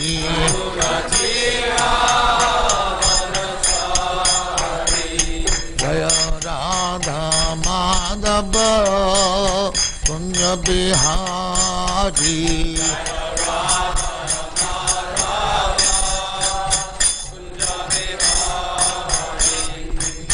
Gopi Jana Vallabha Girivaradhari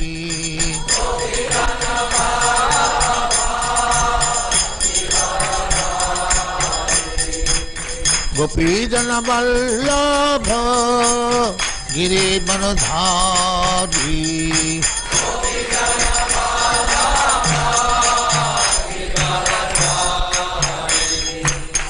Yashodanandana Brajajana Ranjana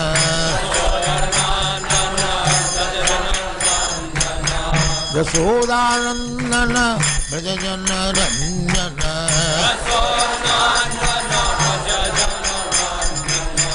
Jamuna Tira Banachari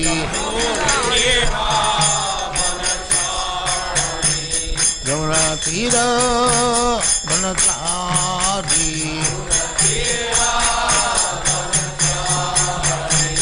Jaya Radha Madhava Kunja Bihari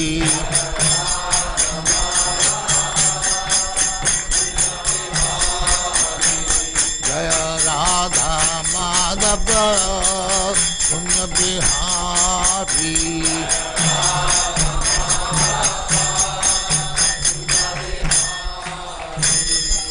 Jai Amasvat Paramangsa Paribhrajagacharya Sattva Smadhakti Viddhanta Saraswati Goswami Prabhupada ki Jai Ananta Kodi Vaishnava ki Jai Ramacharya Sri Haridas Thakur ki Jai Prem Se Kaho Sri Krishna Chaitanya Prabhu Nityananda Sri Advaita Gadadhar Srivastadi Gaur Bhaktamani ki Jai Sri Radha Krishna Mokh Gopinath Sam Khand Radha Khand Giridhar ki Jai Vrindavan Dham ki Jai Navdeep धाम की जाए, गंगा माई की जाए, जमुना माई की जाए, दूर द्वारका धाम की जाए, स्वामी तो भक्तबिंद की जाए, all glory to their some, all glory to their some. Thank you very much.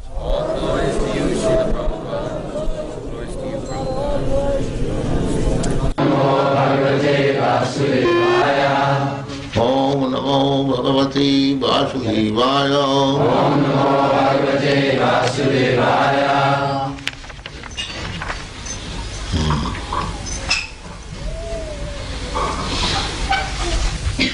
The child is changing his body to baby, the baby is changing his body to boy, and the boy is changing his body to youthhood.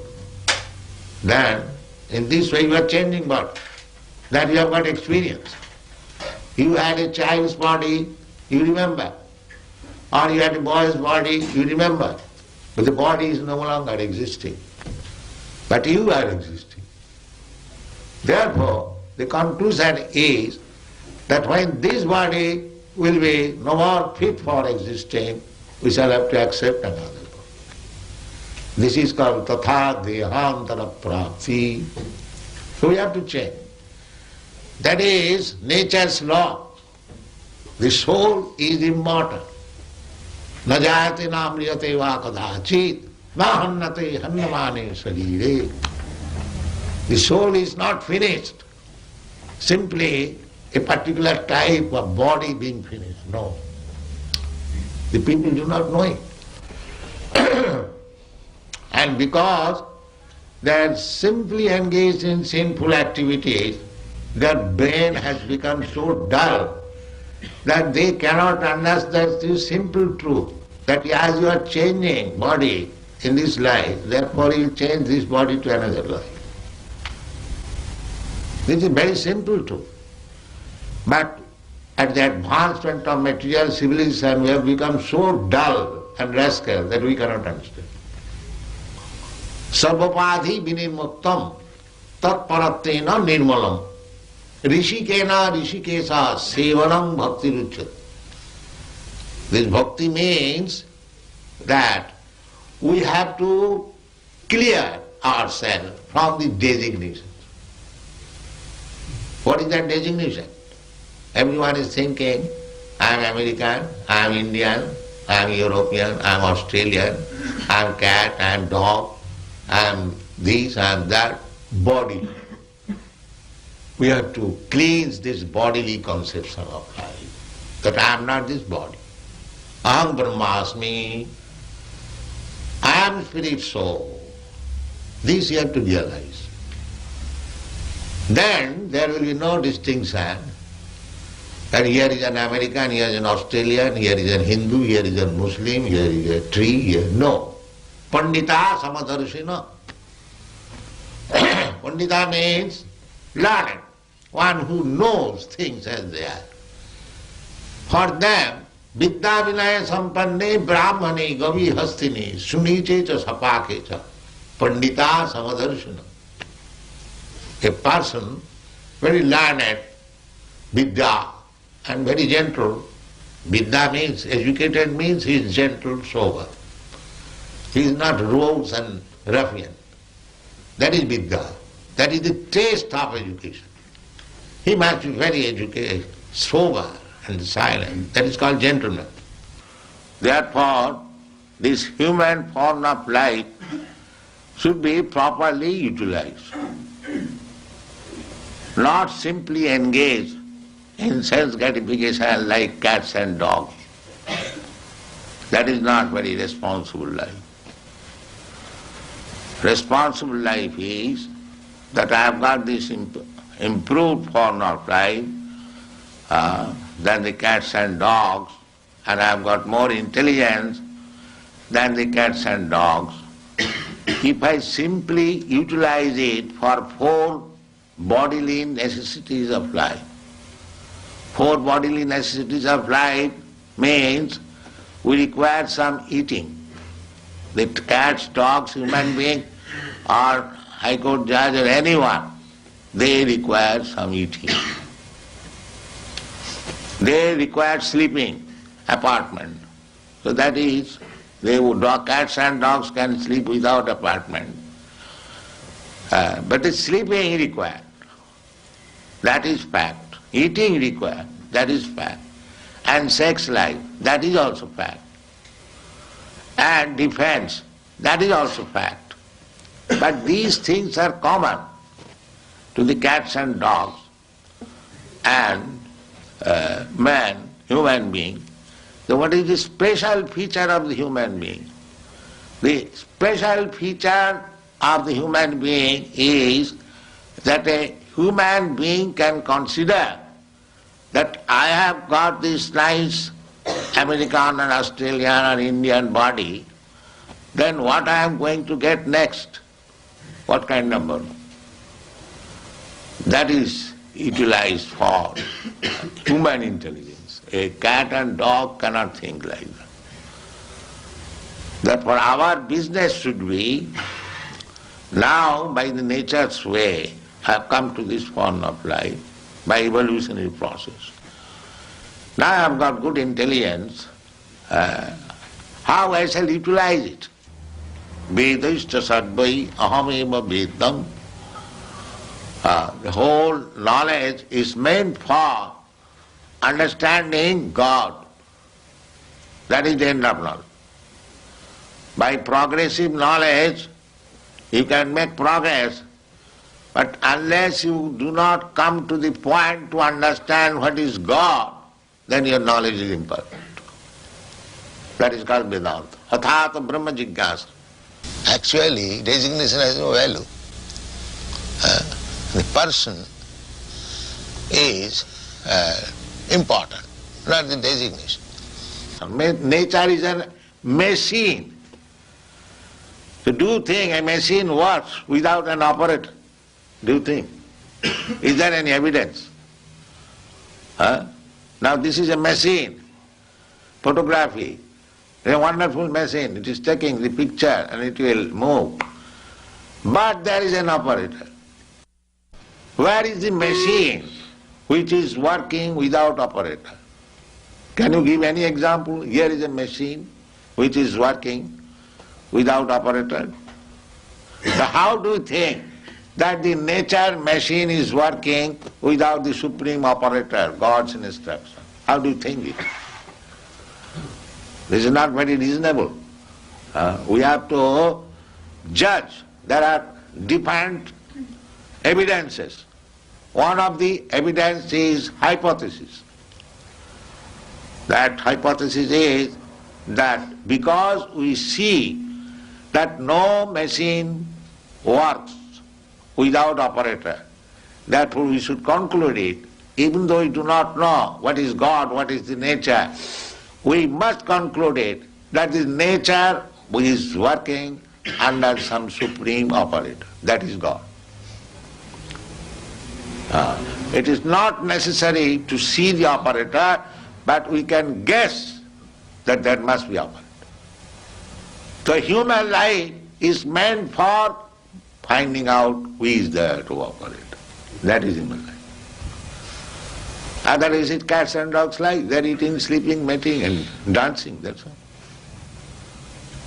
That is not human life. You must find out who is the operator. Athata Brahma Jigyasa. This is called in Sanskrit word. Now this human form of life is meant for inquiring about the supreme operator. Now that supreme operator, Krishna, is so kind. He is giving evidence in the Bhagavad Gita. Maya dhaksena prakriti syate sacharacharam. Now here I am. Under my direction, the prakriti, the nature, material nature is working. Thank you very much. All glories to Srila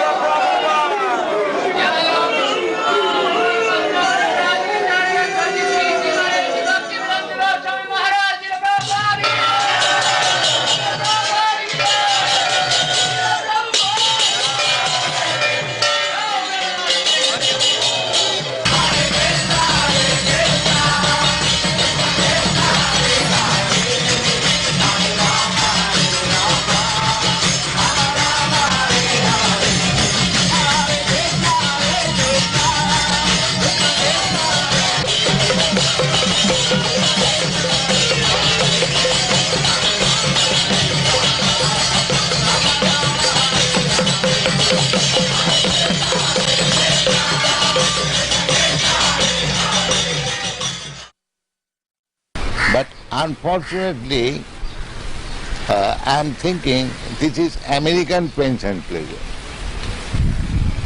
This is Indian pains. Pains and pleasure is the same. Yes. It is neither American nor African. Pains and pleasure is the same. So, as soon as this consciousness that I am feeling American pains, American pleasure, as soon as this is over, then we come to the original consciousness. Because consciousness cannot be American or African. If I pinch you, the pain felt by you is the same when I pinch the African. Yes. So therefore the consciousness is the same. Artificially we are thinking that American consciousness, African consciousness. Actually that is not the position. Simply this misunderstanding has to be cleared up. That is called Chetadarpana Marjana. Is it not a fact? Oh yes, sure. The consciousness of feeling pains and pleasure, can it be American or Indian? No. No, it is the same. Artificially we are thinking it is American pain or it is Indian pain. That is artificial. This artificial covering has to be removed. Then we come to Krishna consciousness.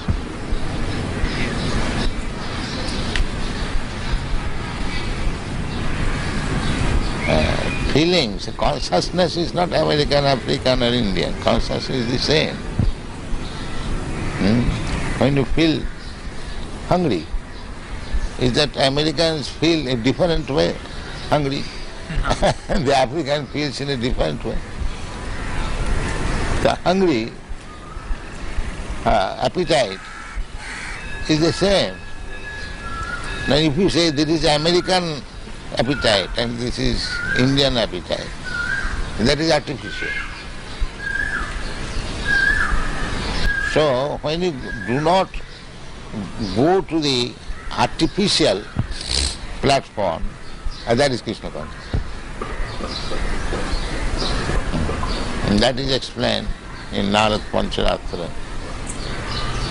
Sarvapadhi vinirmuktam tatparattena nirmanam. Rishikena rishikesha sevanam bhaktirishcha. When we become free from these artificial designations, American consciousness, Indian consciousness, African consciousness, there is no such thing. This is artificial. Even bird and beast, they also feel consciousness, pains and pleasure.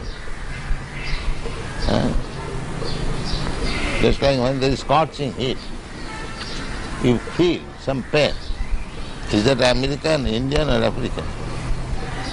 Scorching heat is every feeling. If you say that I am feeling scorching heat American way, क्यों जी? हाँ जी। ऐसा हो सकता है? नहीं हो सकता। Simply these are artificial. And everything is depending on consciousness. Everything depending on consciousness. Therefore, Krishna consciousness is the original standard consciousness. The big airship 747 is flying because the pilot is there. And the pilot is a soul, powered by another bodily machine. And that is missing point in modern civilization. Who is working with the machine? That they do not know. That is ignorance.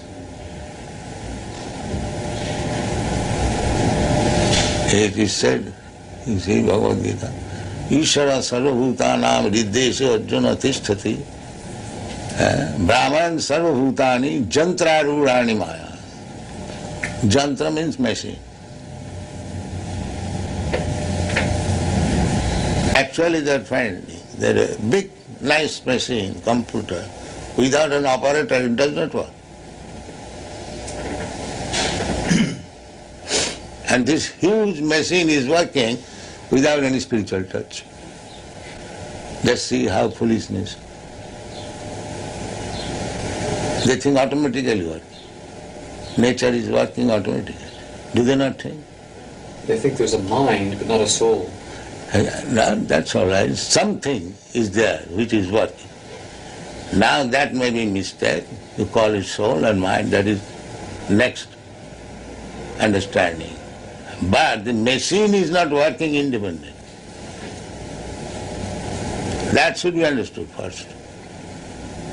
Then how the machine is working, that will be next chapter. So they have no understanding even how the machine is working.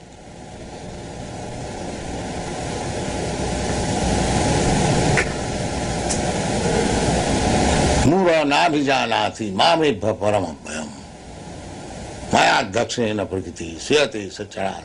That they do not know, Muras. So if you do not know how the machine is working, then what is the value of your education? Education means enlightenment. You do not know what is the final cause. The huge body is working as nature. So many planets, so many big planets like sun, moon, they are floating in the air. And who has made this arrangement? There we see every day.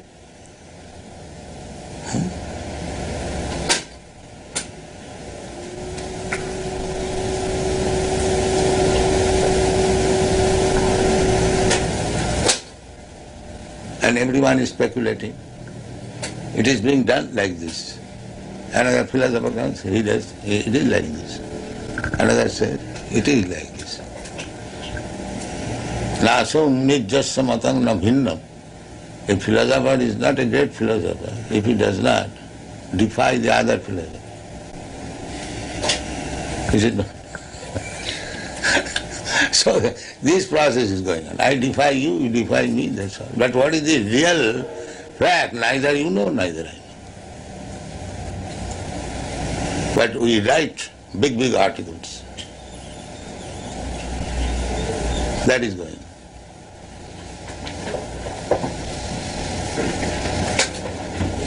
Just like this finger is part and parcel of my body, whatever I am ordering, it is immediately carrying out.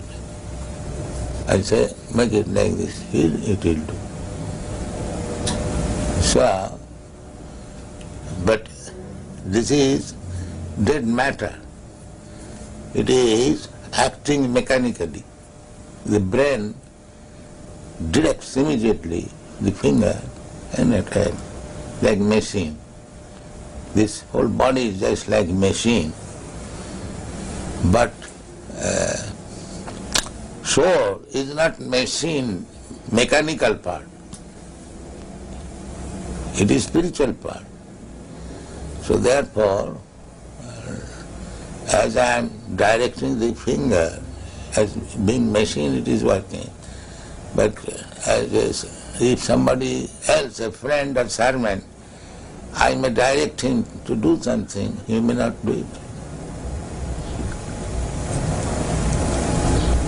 So when the soul misuses the independence, then he falls down. That is material life. Material life means misusing the independence of soul. Just like a son's duty is to obey the father. But he may not obey. That is his madness. So when this soul, misusing the independence, becomes mad, he is sent in this material world. It's puzzling to me that one would be so foolish. Because by independence you can become foolish. Otherwise there is no meaning of independence.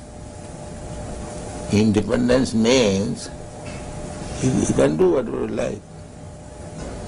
That is stated in the Bhagavad Gita, that Jathechasi tatha kuru. Find out this verse in the 18th chapter. That independence is there.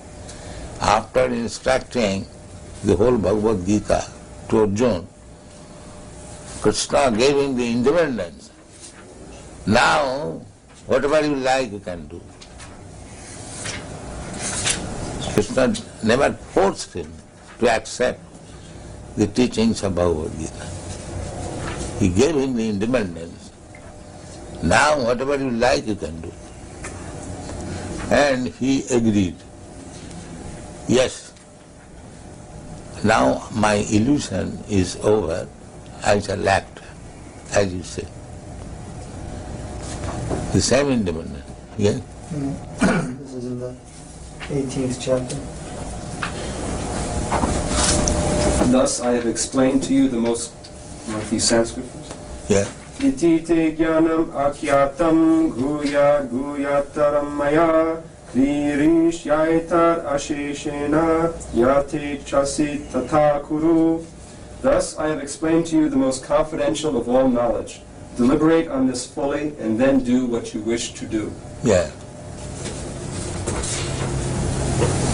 Now, if you say why this whole should become so foolish, so that is misuse of independence.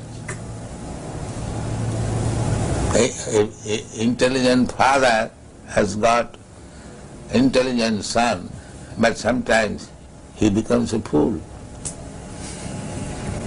So, what is the reason? That he is this part and parcel of the father. He should have become exactly like the father, but he does not become like the father. I have seen in Allahabad, the big lawyer, barrister, Mr. Banerjee, his eldest son was also a barrister, and his youngest son, on account of bad association, he became a kawala. A kawala means, in India, there is a carriage drawn by one horse. So, he liked to be an ekala. That means he fell in love with a low-class woman, and by her association, he became an ekala. There are many instances. Therefore, it is the duty of the human being how to control the mind, not act like cats and dogs. That is human being. He should be inquisitive. Why this happening? Why this happening? And he should take education. That is human life. And if he does not inquire, if he does not take education, then what is the difference between him and the dog? He remains a dog. He has got this opportunity of human life. He should take advantage of understanding what is what. Not to keep himself in the dog status, simply eating, sleeping, sex life and defending. That is the distinction between dog and human being.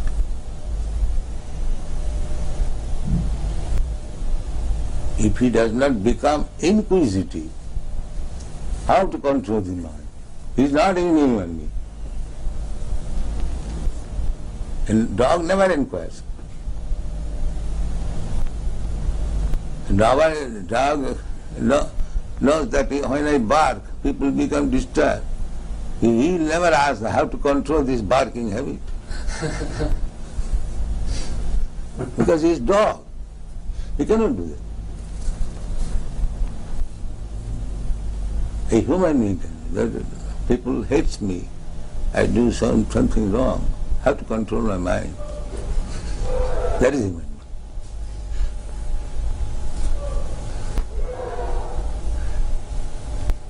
That is the difference between human being and dog.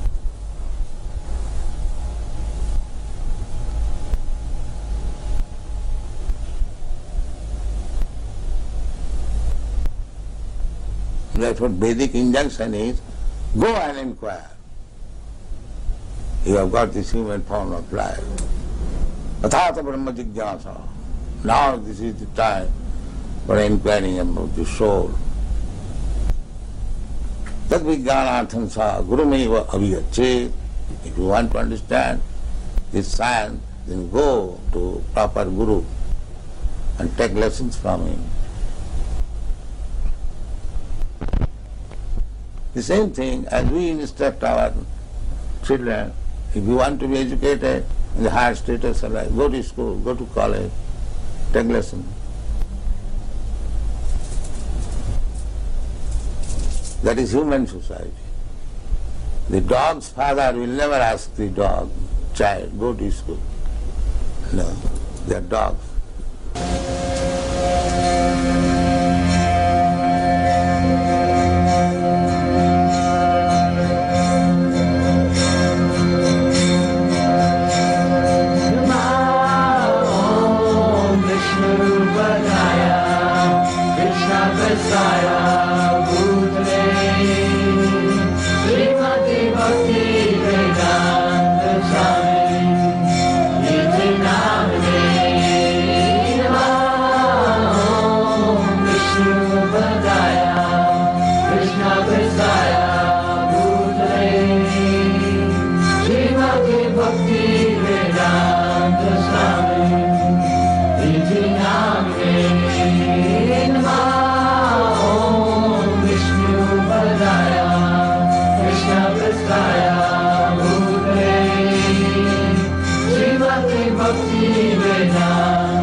Hello, I'm Sid Hunter, here at the Srila Prabhupada Museum in Los Angeles. Over the past several years, I've had the good fortune of being the editor of ITV's acclaimed Acharya series. In a few minutes, you'll be seeing the Acharya Part 5, another wonderful collection of documentary film clips that provide us with an intimate glimpse into the remarkable personality of that great visionary and spiritual teacher, His Divine Grace A.C. Bhaktivedanta Swami Prabhupada. But sadly, this will be the final show in the Acharya series. The film segments that you're about to see represent the very last remaining 16mm sound synchronized material in our collection of intimate footage of Srila Prabhupada. All of us at ITV feel honored to have participated in the production of the entire series, and we extend our heartfelt thanks to Yadabara Das and his wife Vishaka Dasi, who gave us so much of the original footage that was used to compile these shows. Certainly everyone who personally knew and loved Srila Prabhupada will appreciate the opportunity to rekindle and relish the sublime memory of his presence. And for those who never met Srila Prabhupada in person, we hope that these rare, all too brief moments will serve as an inspiration to learn more about his saintly personality and his teachings.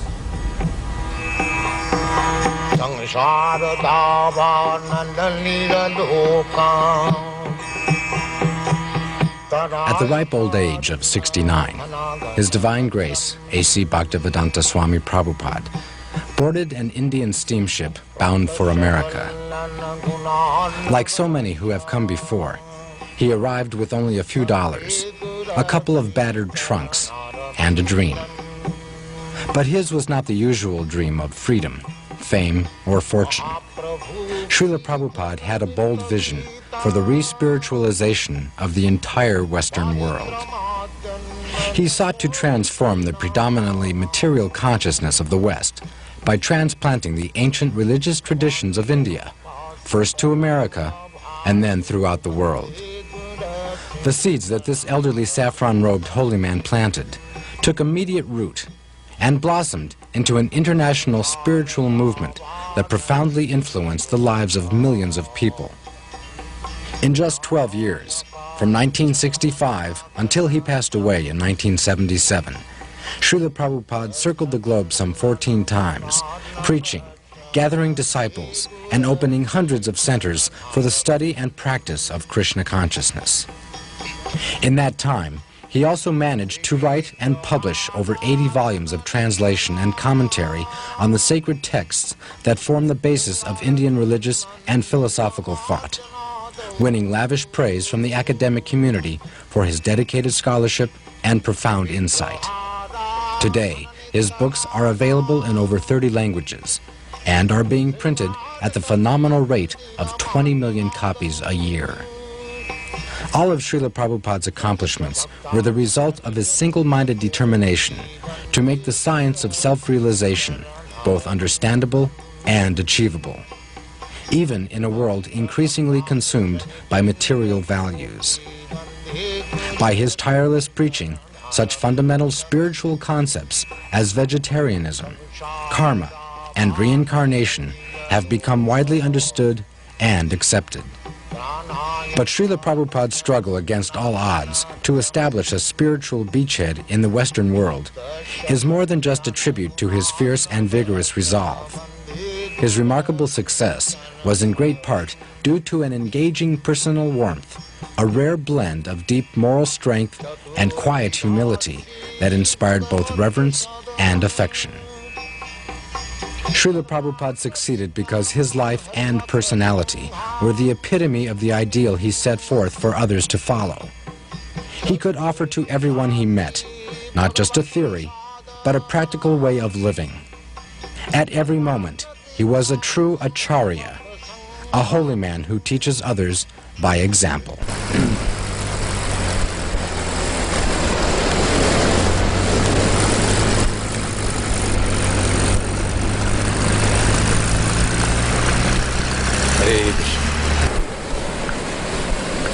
That is our motto.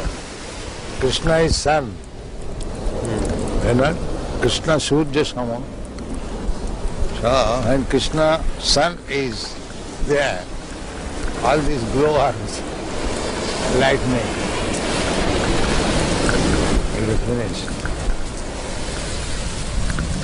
Keep this sun always shining. Then these glowworms will be finished.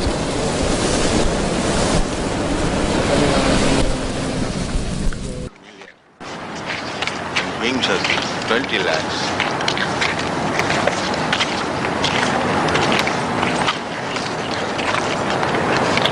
There was one newspaper article in the paper I was reading. They were advertising a new book about the evolution of man, and they were saying that there was approximately 2 million varieties of life on this planet. This was the calculation of the scientists. 2 million? No, 8 million. All right. You were saying the other day that all the species of life are mentioned in the Padma Purana. I'll give an account on.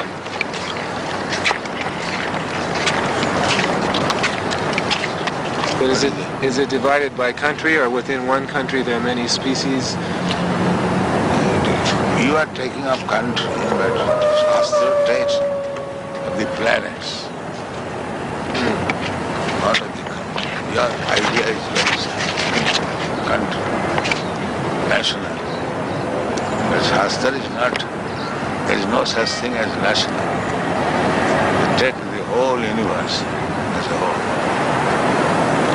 They consider from that angle of view.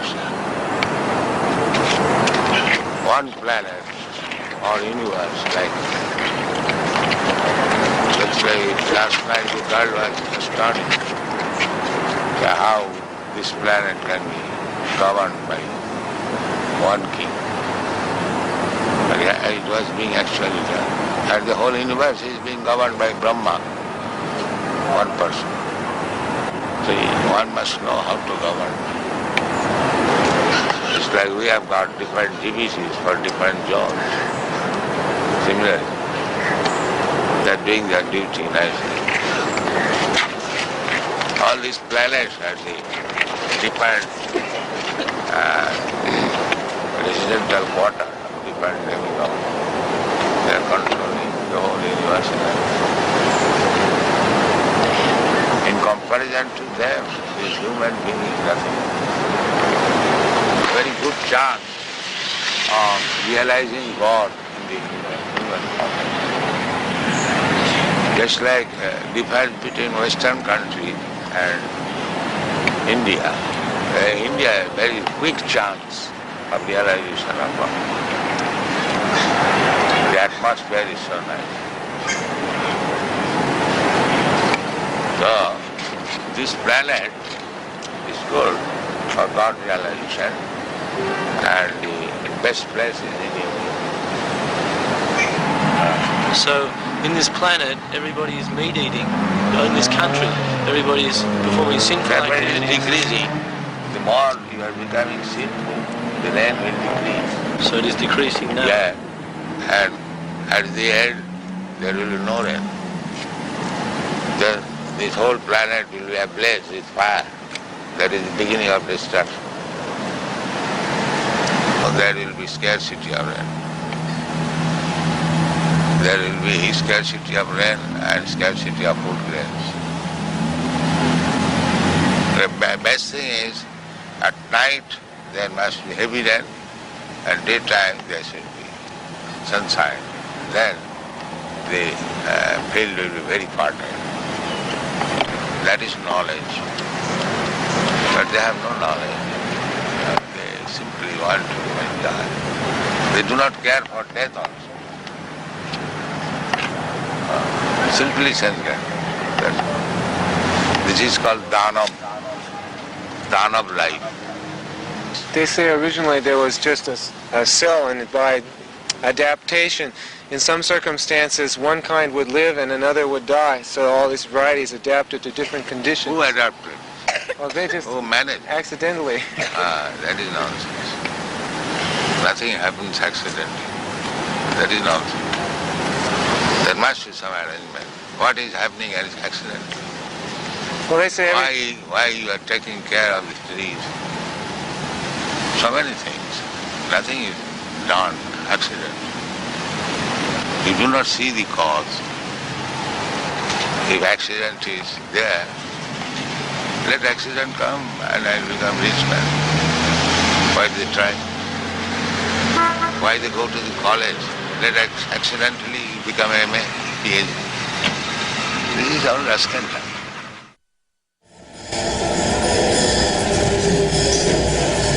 Dr. Myers finds that he's chanting Hare Krishna a little in the shower now. When he takes a shower, he chants a little now. One press reporter in the Berkeley University in the beginning, he wrote his article and he wrote that after hearing this Hare Krishna for a few minutes, I came home chanting all the road Hare Krishna, Hare Krishna. So when we conquer over these base qualities, then we become happy. Tadarajastamo bhava kama lobha dayastaje cheta iti anavidhyam. When the consciousness is not influenced by these base qualities, cheta iti sthita sati prasidati, being situated on the platform of Satagun, he feels happy. That is the beginning of spiritual life. When so long the mind is disturbed by lusty desires and greediness, there is no question of spiritual life. Therefore, the first business is how to control the mind so that it may not be influenced by the base quality, lusty desires and greediness.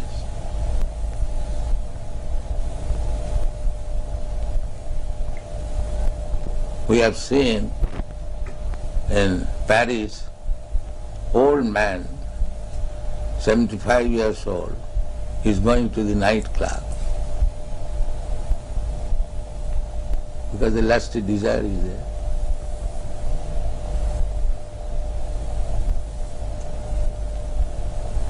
He pays $50 for entering the club, and then he pays further for other things.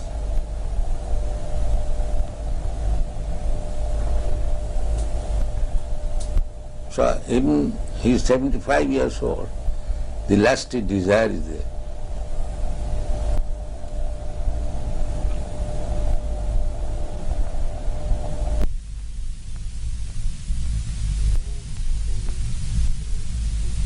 Fall out of the spiritual sky at once or at different times, or are there any souls that are always good, they're not foolish? They don't No, there are majority, 90%, they're always good. They never fall down. So we're among the 10%? Yeah. Or less than that.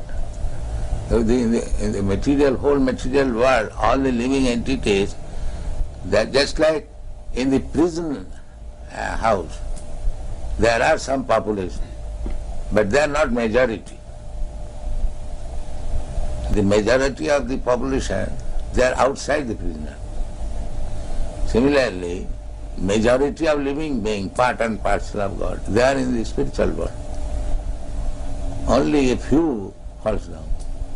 Does Krishna know ahead of time that a soul is going to be foolish and fall? Krishna? Yes, Krishna may know, because he is omniscient. Are more souls falling all the time?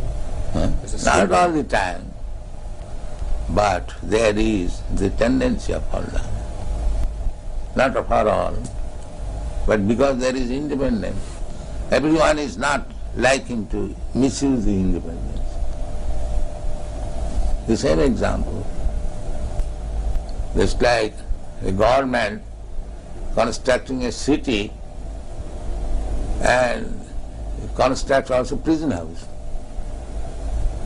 Because the government knows that somebody will be criminal. So their shelter must be also constructed.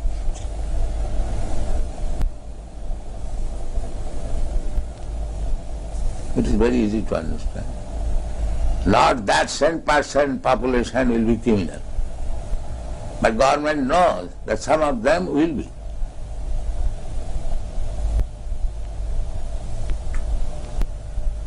Otherwise, why they construct prison house also?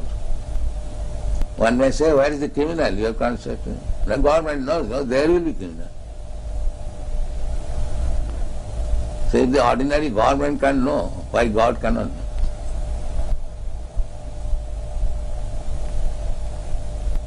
Because there is tendency. The origin of that tendency is? Yes. From where does that tendency come? Tendency means the independence. So, everyone can know that independence means one can use it properly, one can misuse it. That is independence. Therefore, it is the duty of the human being how to control the mind, not act like cats and dogs. That is human being. He should be inquisitive. Why this happening? Why this happening? And he should take education. That is human life. That is the difference between human being and dog.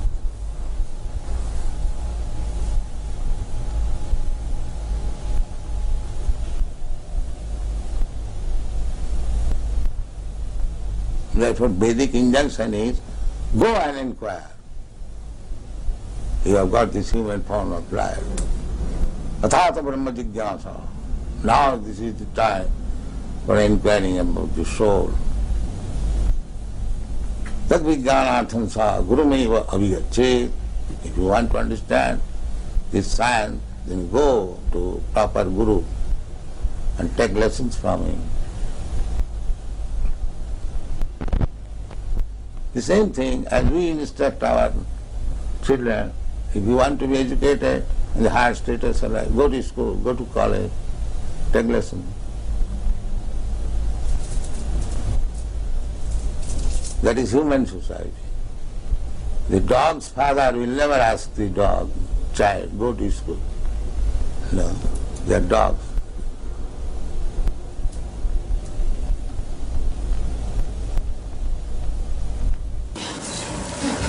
Come.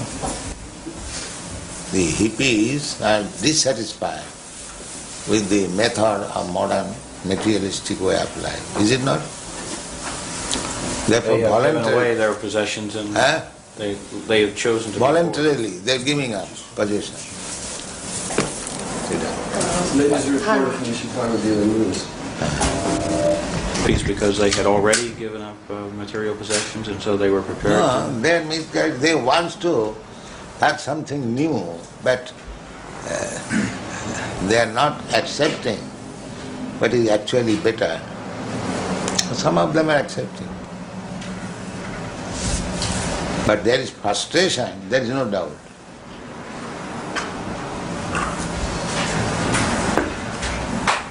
There is no doubt. Frustration. Frustration. Yes. This way of materialistic way of life, like their fathers, grandfathers, they do not like. Is it not? Huh? I think so. Yes.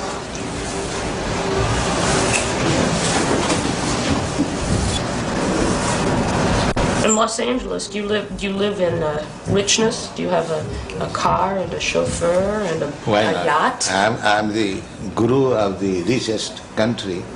Why shall I not have car? Do you follow? No, I don't. If I'm guru of the richest country, then why shall I not have a car? So you have one? I have many.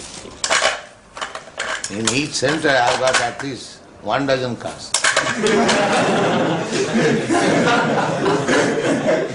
Just now I'm coming from Europe, Germany. They have got 19 vans. 19. They go interior villages. The Volkswagen, what is called Volkswagen bus. Bus, yes. So our devotees have packed up in each bus and they go interior in the village. Similarly, in every center you have got. In Germany, in England, in Los Angeles, in New York, here also. Yes. There's 9 vehicles here. Huh? 9 vehicles. Just see. 9 vehicles in Chicago? Yes. Some spiritual leaders of various groups live in great richness with a chauffeur and expensive cars and boats. Yes. What about you? Because I know you are envious, therefore I don't sit here. I'm sitting here.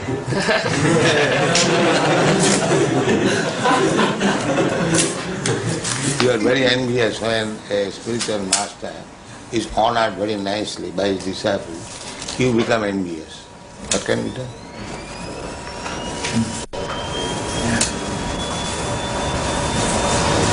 But that is the etiquette. The spiritual must be honored as good as God.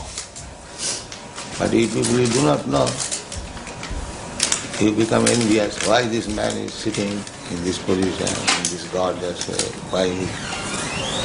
What can be done? Are you honored as good as God? Yes. Yes. Srila Prabhupada is the most exalted personality on the earth, so he must be honored in the highest fashion. No, that is the injunction. Jasya prasadat, what is that verse? Sakshad harittena samasta shastri ruktas tatha bhavata eva sadhi kintu prabhuja priya eva tasya.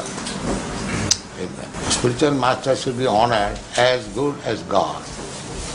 That is the injunction of the scripture. But the tailor, according to the body, made a covering of this hand, and this looks like a hand. This covering of the chest looks like a chest. Therefore the impersonal means the material covering. Otherwise, spirit soul is personal. Let's say you go to the tailor, according to your body, the tailor will cut a coat. This coat, ingredients of the coat, the cloth, that is impersonal. But it is made like a person, covering of the person. In other words, the spirit soul is person. As much as God is also person. Imperson means the covering. Try to understand. The covering is impersonal, not the living being who is covered. He is not impersonal, he is person. Very simple example. The coat shirt is impersonal, but the man who is putting on coat and he is not impersonal. He is person. So, how God can be impersonal? The material energy is impersonal. That is explained.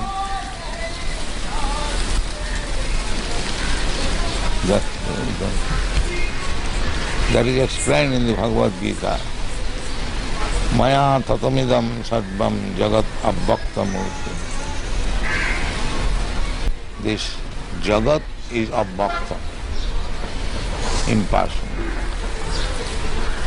And that is also energy of Krishna. Therefore he says, I am expanded in the impersonal form.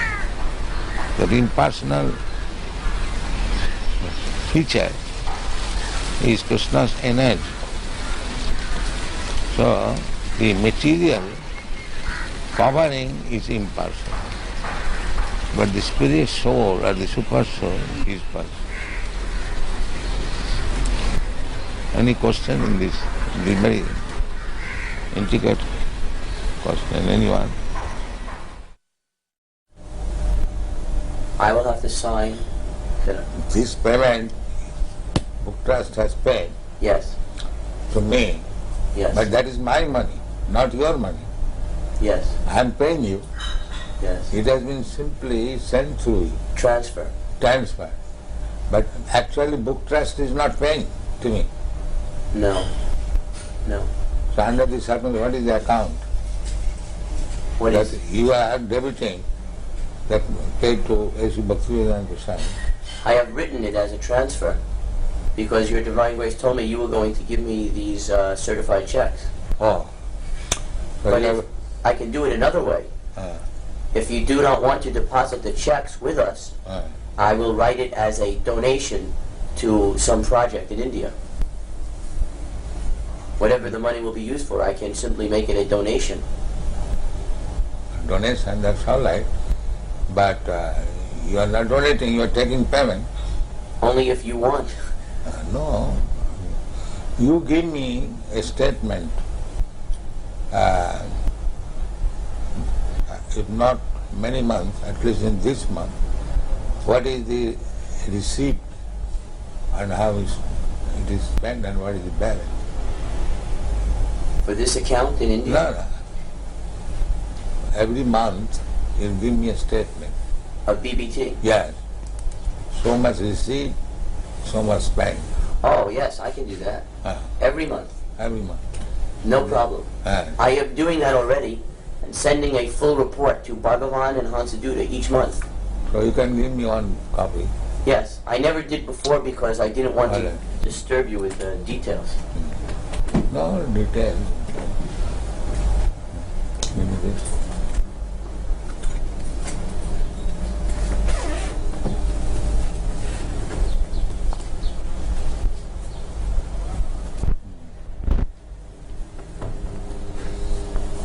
I love to also keep a record. So you can,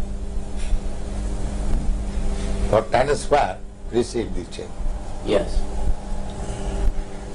Is that all right? Yes. I am giving in favor of DBT. Yes. And you... We are acting like your bank. Huh? We are at BBT is acting like your bank. Yes, that's it. That is it.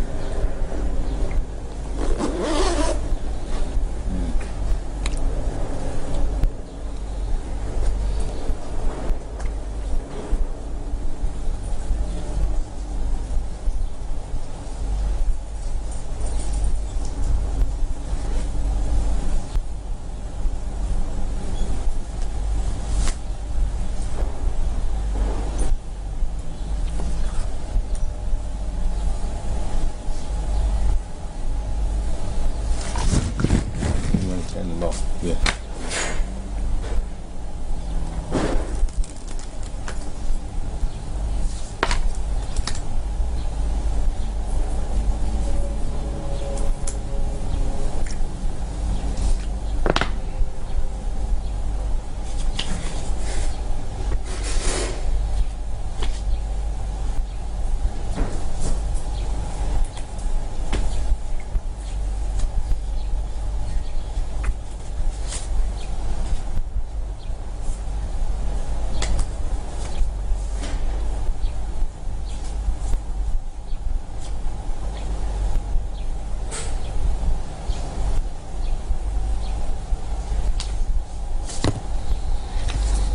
There is no sufficient man or they are not working. Otherwise there is tremendous market. I did it personally. When I was alone, I was selling this Bhagavad. All the school, college have a very, with great delight they were taking. And then I've got standing order of the American embassy, 18 copies of each book as soon as it's published. The same standing order. But these people are not doing no job. India management is very... So for the time being, the money will not be used for the construction in Mayapur. It will be used to print books. Mayapur, they have already taken 1.5 lakh from me. Now Gopal Krishna in India requested that BBT give him a loan of $160,000.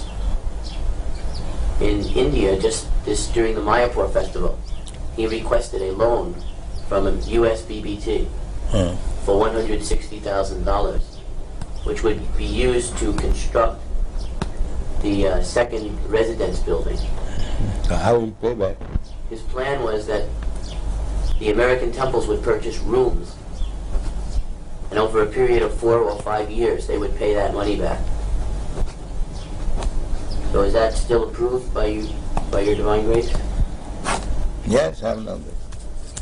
The only thing is that we will have to delay the loan, because for the next 3 months, all our money will be used to print these 17 books. Fastable books, then blown. However, we cannot hold up printing, that is not possible. This you must always keep in view. We are not going to, the surplus money we are going to pay. Not that at the cost of stopping printing. You must always keep it. When you require money for printing, there is no question of loan at temple. This should be our.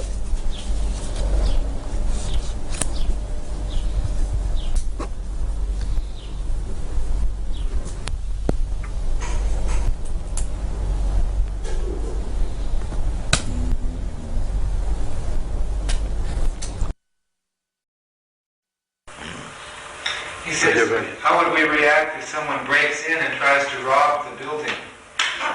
Rob? A thief. What would we do if a thief came in? In other words, would we be violent? You shall punish him.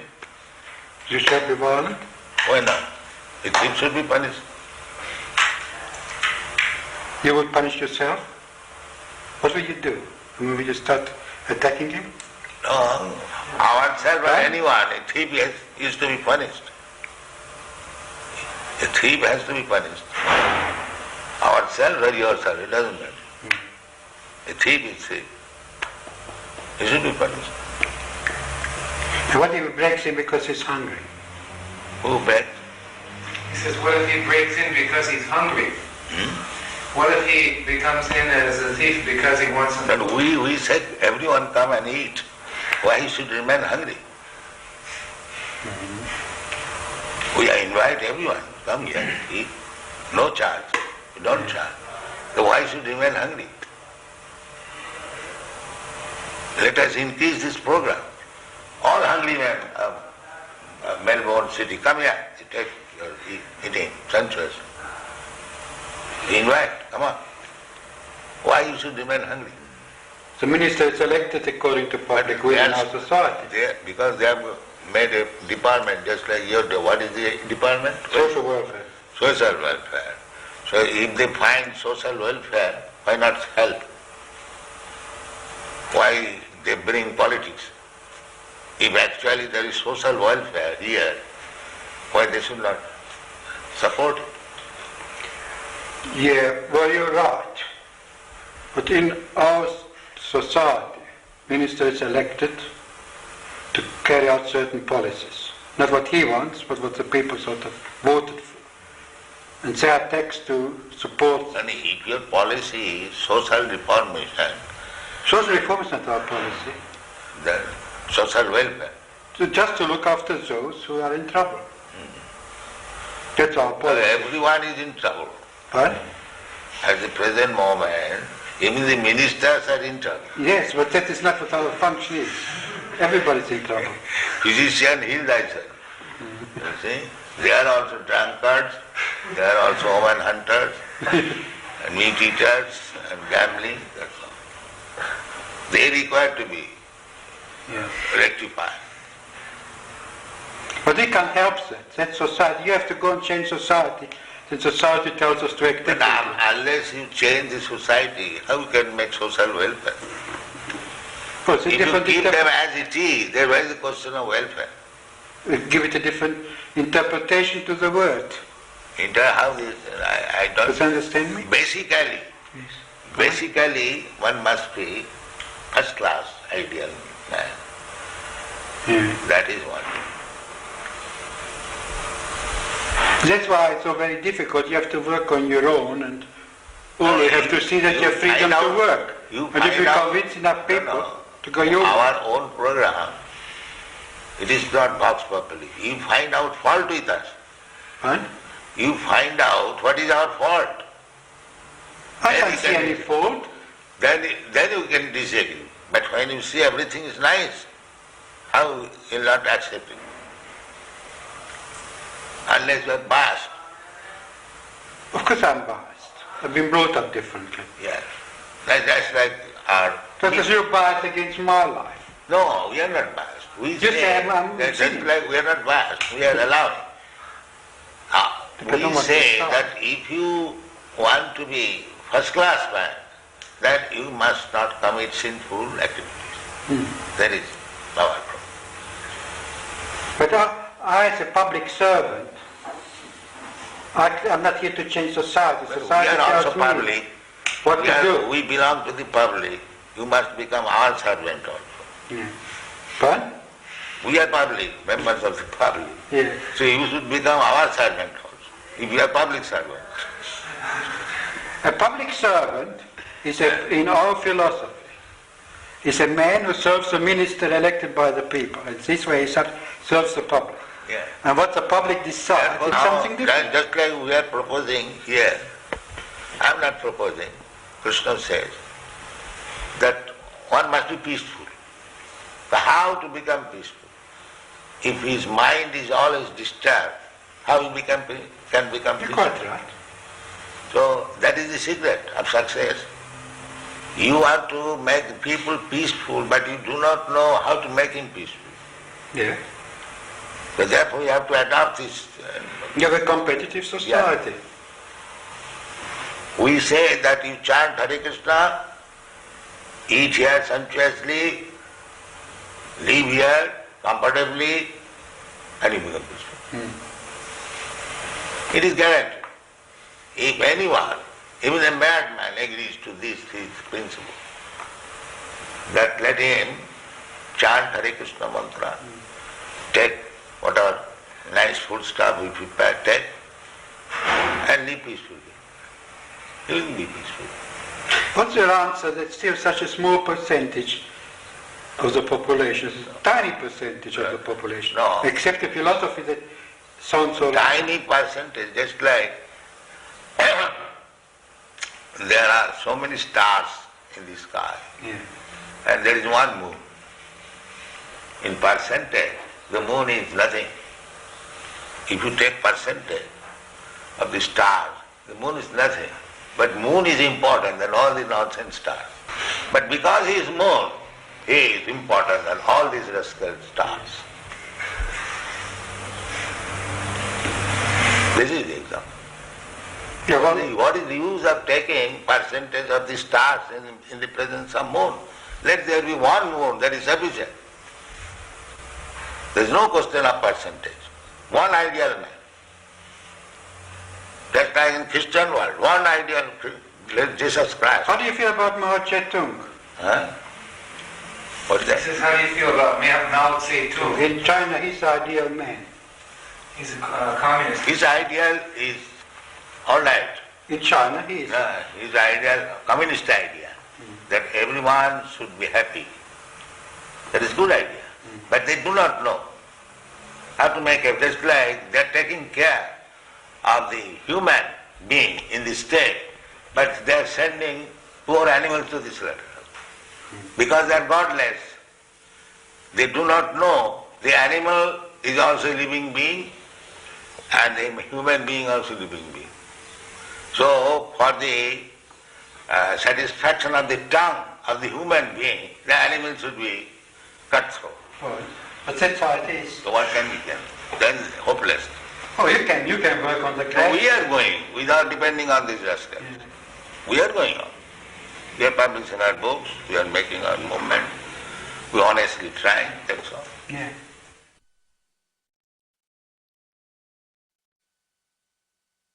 Dr. Gerson has promised that he'll read every single one of your books before he writes his book. He's very serious. Very kind of. We have got about 50 books. He knows. And it is increasing. Perhaps in the next 2 months it will increase another 17 books. When a person came first, he was doing some drugs or some nonsense, and now that he's taken the Krishna consciousness, he has become so much more of a healthy and wholesome person. That is the test. That is the test. That is the real test. How we got so many devotees from the hippie group. So how they have given up all their bad habits. This is the real test. So the function of this testing is to show that change takes place in a way that other scientists will accept it. That is his purpose. Oh, that's nice. And that is already admitted by educated class. Therefore they are becoming attractive. Well, there are still many who aren't familiar with the movement, and I hope to familiarize But them. I say that even there is something wrong, it is not impediment. They are making propaganda that these American devotees, they are CIA. This propaganda is very strong in India, making the people against these American boys who are preaching. I would like to show them a path so that they won't be cheated any longer. Provided you know the path. I'm trying to learn. So first of all, learn it. Otherwise you'll be cheating. If you do not know the art, and if you want to do some benefit to the others, then that is cheating. Suppose a physician, he does not know what is the medical science, and if he wants to become a physician, that is cheating. Quack. I hope through the study that I'm doing with the devotees and the books that comes out of it that it will help them not be cheated any longer and show them the right way. Yes. He's advising his patients that they should chant Hare Krishna and come to the temple. Then is then you are friend. Another thing I would like to do is go to Gurukul and test the children and show what NBC did was very false and unfair. The television, they did a very bad story on Gurukula. Yes, they cheated. He wants to cheat and get some money. That's all. He wants to because the whole so-called human society is combination of cheater and cheated. So anyone who is acting without Krishna consciousness is a cheater. And anyone who is thinking himself advanced without Krishna consciousness is cheater. This is the basic truth. I mean Krishna consciousness, God consciousness.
Sakala gunanavasha Vande Gurasi Charanarabindam Mahaprabhu Kirtana Nitya Gita Baditramadyanmana Sorasena Ramanchakam Pasutaranga Bhajo Vande Gurasi Charanarabindam Samsharadavaanala loka Pranaya-karina ghana-ghanatyam Sapta-sakalana-gunarnavasya Vande Gurasi Charanarabindam Sri-Vigraha-radhana-nitanana Singarat तन्मन्दिरमार्जनादौ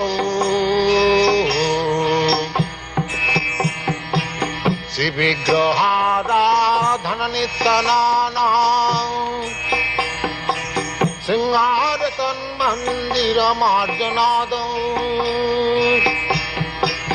युक्तश्च भक्तांश्च निजुञ्जतोऽपि वन्दे गुरुश्रीचरणारविन्दम् युक्तश्च भक्तांश्च निजुञ्जतोऽपि वन्दे गुरुश्रीचरणारविन्दम् संसारदावानलनीललोक प्राणाय कारुण्य घन